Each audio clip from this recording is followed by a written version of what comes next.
ಪ್ರೇಮ ವಿವಾಹ ಭವಿಷ್ಯ ವಿಶೇಷ ಕಾರ್ಯಕ್ರಮಕ್ಕೆ ಸ್ವಾಗತ. ನಾನು ರಂಜಿತ್ ಶೆರಿಯಾರ್. ಸಾಮಾನ್ಯವಾಗಿ ಎಲ್ಲರಲ್ಲೂ ಕೂಡ ಪ್ರೇಮ ಅನ್ನೋದು ಸಹಜವಾಗಿ ಆಗುತ್ತೆ. ಆ ನಂತರ ಮದುವೆ ಅಂತ ಹೇಳಿ ಬಂದಾಗ ಅಲ್ಲಿ ಒಂದಿಷ್ಟು ಜಾತಕ ಅದೆಲ್ಲವನ್ನ ಕೂಡ ನೋಡಬೇಕಾಗತ್ತೆ. ಇದ್ರ ಕುರಿತಾಗಿ ನಾವು ಇವತ್ತು ಚರ್ಚೆನ ಮಾಡೋಣ. ಪ್ರೇಮ ವಿವಾಹ ಅಂತ ಹೇಳಿದ್ರೆ ಇಬ್ರು ಕೂಡ ಮದುವೆ ಮುಂಚೆ ಪರಸ್ಪರ ಪ್ರೇಮಿಸ್ತಾ ಇರ್ತಾರೆ. ತದನಂತರ ವಿವಾಹ ಅಂತ ಹೇಳಿ ಬಂದಾಗ ಬಹಳಷ್ಟು ತೊಡಕು. ಅವರು ಮೊದಲು ಏನು ಪ್ರೀತಿ ಮಾಡಬೇಕಾದ್ರೆ ಜಾತಕ ಅದೆಲ್ಲ ನೋಡಿ ಪ್ರೀತಿ ಮಾಡೋದಿಲ್ಲ. ಎರಡು ಮನಸ್ಸುಗಳ ನಡುವೆ ಪ್ರೀತಿ ಹುಟ್ಟುತ್ತೆ, ನಂತರ ವಿವಾಹಕ್ಕೆ ಬರುತ್ತೆ. ವಿವಾಹ ಸಂದರ್ಭದಲ್ಲಿ ಮನೆಯವ್ರ ಜೊತೆ ಒಂದಿಷ್ಟು ಚರ್ಚೆ ಮಾಡಿ ಅದು ಒಂದು ರೀತಿಯಲ್ಲಿ ಮನೆಯರ ಒಪ್ಪಿತವಾಗಿ ಮದುವೆ ಆಗೋದು, ಅದರ ಜಾತಕವನ್ನೆಲ್ಲ ನೋಡ್ತಾರೆ. ಅದು ಕೂಡ ಇಲ್ಲಿ ಗಮನಿಸುವಂತ ವಿಚಾರ. ಸಾಮಾನ್ಯವಾಗಿ ಯಾವ್ಯಾವ ಜಾತಿಯ ಅಂದ್ರೆ ಯಾವ್ಯಾವ ಜಾತಕದಲ್ಲಿ ಹೇಗಿರುತ್ತೆ, ಪ್ರೇಮ ವಿವಾಹ ಮಾಡ್ಕೊಳ್ಬೇಕಾದ್ರೆ ರಾಶಿ ಅದೆಲ್ಲವನ್ನ ಹೇಗೆ ನೋಡ್ತಾರೆ, ಇದೆಲ್ಲದ್ರ ಕುರಿತಾಗಿ ನಾವು ಇವತ್ತು ಚರ್ಚೆನ ಮಾಡೋಣ. ನಮ್ಮ ಜೊತೆಯಲ್ಲಿ ಗುರೂಜಿಗಳಿದ್ದಾರೆ. ಮೊದಲಿಗೆ ಶ್ರೀ ವಿದ್ಯಾಶಂಕರ ಗುರುಗಳು, ಖ್ಯಾತ ಜ್ಯೋತಿಷಿಗಳು, ನಮಸ್ಕಾರ, ಕಾರ್ಯಕ್ರಮಕ್ಕೆ ಸ್ವಾಗತ. ಹಾಗೆ ಗುರೂಜಿ ಶ್ರೀ ಹರಿಶಾಸ್ತ್ರಿ ಅವರು, ಇವರು ಖ್ಯಾತ ಜ್ಯೋತಿಷಿಗಳು, ನಮಸ್ಕಾರ ಗುರುಗಳೇ, ಕಾರ್ಯಕ್ರಮಕ್ಕೆ ಸ್ವಾಗತ. ಮೊದಲು ಶ್ರೀ ವಿದ್ಯಾಶಂಕರ ಗುರುಗಳನ್ನು ಮಾತನಾಡಿಸ್ತೀನಿ. ಪ್ರೇಮ ವಿವಾಹ ಅಂತ ಬಂದಾಗ ಈ ಜಾತಕ ಅನ್ನೋದು ಎಷ್ಟು ಮುಖ್ಯ ಆಗುತ್ತೆ ವಿವಾಹ ಸಂದರ್ಭದಲ್ಲಿ ಗುರುಗಳೇ? ವಿದ್ಯಾಶಂಕರ್ ಇಲ್ಲಿ ನೋಡಿ, ವಿವಾಹ ಅಂತ ಬಂದಾಗ ಪ್ರತಿಯೊಂದು ಸಲನೂ ಸಹ ನಮ್ಗೆ ಜಾತಕಗಳು ತುಂಬಾನೇ ಪ್ರಮುಖ ಪಾತ್ರವನ್ನ ವಹಿಸುತ್ತೆ. ಆದ್ರೆ ವಿಶೇಷವಾಗಿ ಏನ್ ಹೇಳ್ಬೇಕು ಅಂತ ಹೇಳಿದ್ರೆ, ಕಾರ್ಯಕ್ರಮದ ಪ್ರಾರಂಭದಲ್ಲೇನೆ ತುಂಬಾ ಸಂತೋಷದ ವಿಚಾರವನ್ನ ನಾನು ಕೊಡಕ್ ಇಷ್ಟಪಡ್ತೀನಿ. ಯಾಕಂದ್ರೆ ಪ್ರೇಮಿಗಳು ಯಾರಿದ್ದೀರಿ, ಅವರು ರಾಶಿ ನಕ್ಷತ್ರಗಳನ್ನ ನೋಡ್ಕೊಂಡು ಯಾರು ಸಹ ಪ್ರೇಮ ಮಾಡಲ್ಲ. ಯಾಕಂದ್ರೆ ಪ್ರೀತಿ ಹುಟ್ಟತಕ್ಕಂಥದ್ದು ಮನಸ್ಸಿನಲ್ಲಿಯೇ ಹೊರತು ರಾಶಿ ಚಕ್ರಗಳಿಂದ ಅಂತೂ ಅಲ್ವೇ ಅಲ್ಲ. ಸೊ ಅಂತಹ ಪ್ರೇಮಿಗಳು ಯಾರಿದ್ದೀರಿ, ಅವ್ರಿಗೆ ಸಂತೋಷದ ವಿಚಾರ ಏನು ಅಂತ ಹೇಳಿದ್ರೆ, ಹಲವಾರು ರೀತಿ ಗೊಂದಲಗಳಲ್ಲಿ ಸಿಕ್ಕಾಕೊಂಡಿರ್ತಾರೆ. ಅವ್ರ ಮನೆಯವರಾಗಿರ್ಬಹುದು, ನಿನ್ಗೆ ಜಾತಕ ಹೊಂದಾಣಿಕೆ ಆದ್ರೆ ಮಾತ್ರ ನಾನು ಮದುವೆ ಮಾಡ್ತೀನಿ, ಇಲ್ಲಾಂದ್ರೆ ಮದುವೆ ಮಾಡಲ್ಲ, ಆ ರೀತಿಯಾಗೆಲ್ಲ ಒಂದು ಮನೆಗಳಲ್ಲಿ ತುಂಬಿಟ್ಟಿರ್ತಾರೆ. ಕೆಲವು ಲವ್ ಮ್ಯಾರೇಜ್ಗೆ ಒಪ್ಕೊಂಡಿರ್ತಾರೆ, ಬಟ್ ಆದ್ರೂ ಸಹ ಏನಾಗಿರುತ್ತೆ ಅಂತ ಹೇಳಿದ್ರೆ ಜಾತಕ ಹೊಂದಾಣಿಕೆ ಆಗ್ಬೇಕು ಅಂತ ಕೇಳ್ತಾರೆ. ಆದ್ರೆ ಶಾಸ್ತ್ರದ ಪ್ರಕಾರವಾಗಿ ನೋಡೋದಾದ್ರೆ ಪರಾಶರ ಮಹರ್ಷಿಗಳೇ ಹೇಳ್ತಾರೆ, ಪ್ರೇಮ ವಿವಾಹದಲ್ಲಿ ಜಾತಕಗಳನ್ನ ಮ್ಯಾಚ್ ಮಾಡಬಾರದು. ಮತ್ತೆ ಹೇಗೆ ಮದುವೆ ಮಾಡೋದು? ಏನಾದ್ರೂ ಸಪ್ತಮ ಭಾವದ ದೋಷಗಳಿದ್ರೆ ಏನ್ ಮಾಡೋದು, ವ್ಯಯ ಭಾವದ ದೋಷಗಳಿದ್ರೆ ಏನ್ ಮಾಡೋದು, ಪೂರ್ವ ಪುಣ್ಯ ಸ್ಥಾನದ ದೋಷಗಳಿದ್ರೆ ಏನ್ ಮಾಡೋದು ಅಂತಂದಾಗ, ಪ್ರತಿಯೊಬ್ಬರು ಅಂತ ಅಂದಾಗ ಪ್ರೇಮಿಗಳು ಯಾರಿದ್ದಾರೆ ಅವರ ಇಬ್ಬರ ಜಾತಕಗಳನ್ನು ಸಪರೇಟ್ ಆಗಿ ಪರಿಶೀಲನೆ ಮಾಡಬೇಕು. ಆ ಪರಿಶೀಲನೆ ಮಾಡಿದ ನಂತರ ಜಾತಕದಲ್ಲಿರುವಂತಹ ದೋಷಗಳಿಗೆ ಪರಿಹಾರ ಕ್ರಮಗಳನ್ನ ಮಾಡಿ ಅದಾದ ನಂತರ ಮದುವೆಗಳನ್ನ ಮಾಡಬೇಕು ಅಂತ ಪರಾಶರ ಮಹರ್ಷಿಗಳು ಹೇಳ್ತಾರೆ. ಸೊ ಆತರ ನೋಡ್ಕೊಂಡು ಬಂದಾಗ ಪ್ರೇಮಿಗಳು ಯಾರಿದ್ದೀರಿ, ಅಯ್ಯೋ ನನ್ನ ರಾಶಿ ಹೊಂದಾಣಿಕೆ ಆಗ್ಲಿಲ್ವಾ, ನಕ್ಷತ್ರ ಹೊಂದಾಣಿಕೆ ಆಗ್ಲಿ ಅಂತ ಯೋಚನೆ ಮಾಡೋದ್ ಬೇಕಾಗಿಲ್ಲ. ಆದರೆ ಜಾತಕಗಳನ್ನ ಸಪರೇಟ್ ಆಗಿ ತೋರಿಸ್ಕೊಂಡು ಅಲ್ಲಿನ ಮುಖಾಂತರವಾಗಿ ನೀವು ಪರಿಹಾರ ಕ್ರಮಗಳನ್ನ ಮಾಡ್ಕೊಂಡು ಮದುವೆ ಮಾಡ್ಕೊಳ್ಳೋದ್ರಿಂದ ಬಹಳಷ್ಟು ಅನುಕೂಲಗಳನ್ನ ಪಡ್ಕೋಬಹುದು. ಯಾಕೆ ಪ್ರೇಮ ವಿವಾಹಕ್ಕೆ ಒಂದು ಜಾತಕಗಳನ್ನ ಮ್ಯಾಚ್ ಮಾಡಬಾರದು ಅಂತ ಮಹರ್ಷಿಗಳು ಹೇಳಿದ್ದಾರೆ ಅಂತ ಹೇಳಿದ್ರೆ, ಅಲ್ಲಿ ವಯಸ್ಸಿಗೆ ಬಂದಂತಹ ಗಂಡು ಮತ್ತು ವಯಸ್ಸಿಗೆ ಬಂದಂತಹ ಹೆಣ್ಣು ಪರಸ್ಪರ ಇಷ್ಟಪಟ್ಟಾಗ ಏನಾಗುತ್ತೆ, ಗ್ರಹ ಸ್ಥಿತಿಗಳಿಗಿಂತನೂ ಸಹ ಅವರ ಮನಸ್ಥಿತಿ, ಅದನ್ನೇ ಹೇಳೋದು ನನ್ನ ವಿಲ್ ಪವರ್ ಅಂತ. ನನ್ನ ವಿಲ್ ಪವರ್ ಯಾವಾಗ ಚೆನ್ನಾಗಿರುತ್ತೆ, ಯಾವ ಗ್ರಹ ಬಾಧೆಯೂ ಸಹ ನನಗೆ ಬಂದು ತಟ್ಟೋದಕ್ಕೆ ಸಾಧ್ಯ ಆಗೋದಿಲ್ಲ.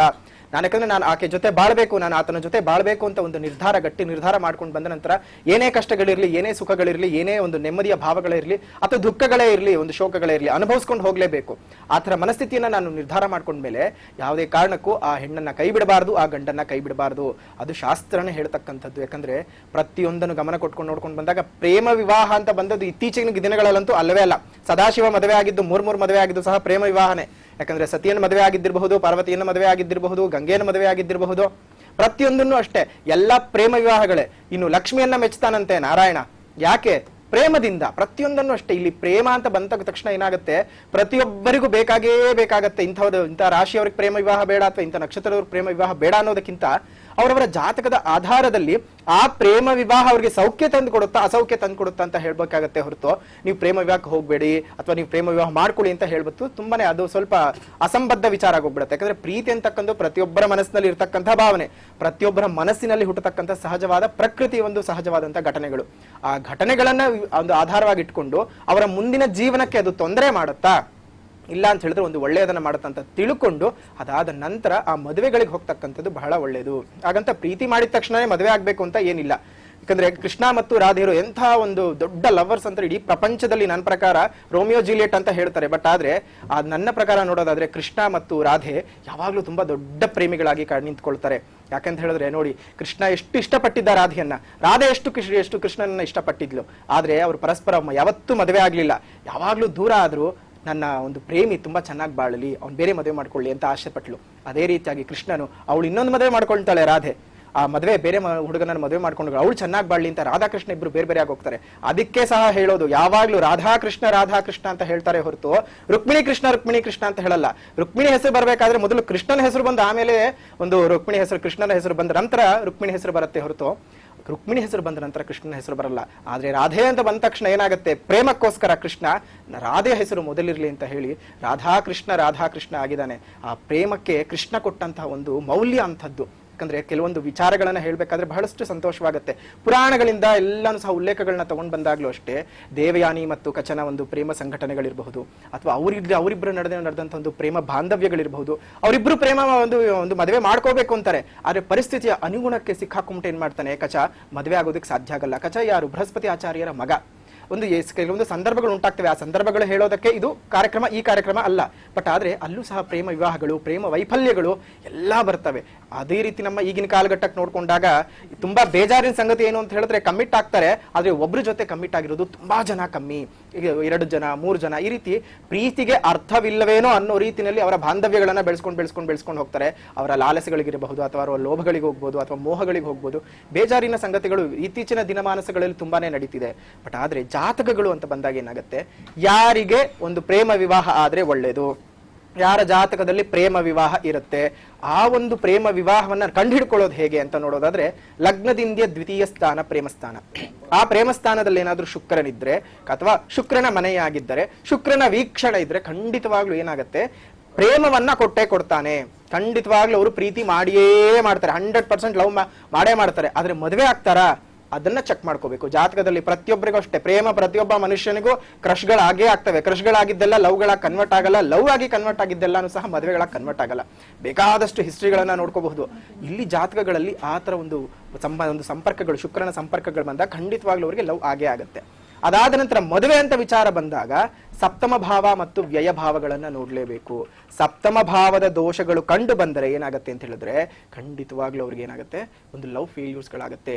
ಜೊತೆಗೆ ದ್ವಿತೀಯ ಭಾವ ಪ್ರೇಮಸ್ಥಾನ ಅಂತ ನಾನು ಹೇಳಿದೆ, ಅಲ್ಲಿ ರಾಹು ಅಥವಾ ಕೇತುವಿನ ಸಂಪರ್ಕ ಬಂದಾಗ, ಕುಜ ಮತ್ತು ರಾಹುವಿನ ಸಂಪರ್ಕ ಬಂದಾಗ, ಶುಕ್ರ ಕೇತುವಿನ ಸಂಪರ್ಕ ಬಂದಾಗ, ಶನಿಯ ಸಂಪರ್ಕ ಬಂದಾಗ ಅಥವಾ ವೀಕ್ಷಣೆ ಬಂದಾಗ ಖಂಡಿತವಾಗ್ಲೂ ಪ್ರೇಮ ಆಗತ್ತೆ, ಆದ್ರೆ ಲವ್ ಫೇಲ್ಯೂರ್ಸ್ಗಳಾಗ್ತವೆ. ಅದು ಮದುವೆವರೆಗೂ ಹೋಗೋದಿಲ್ಲ.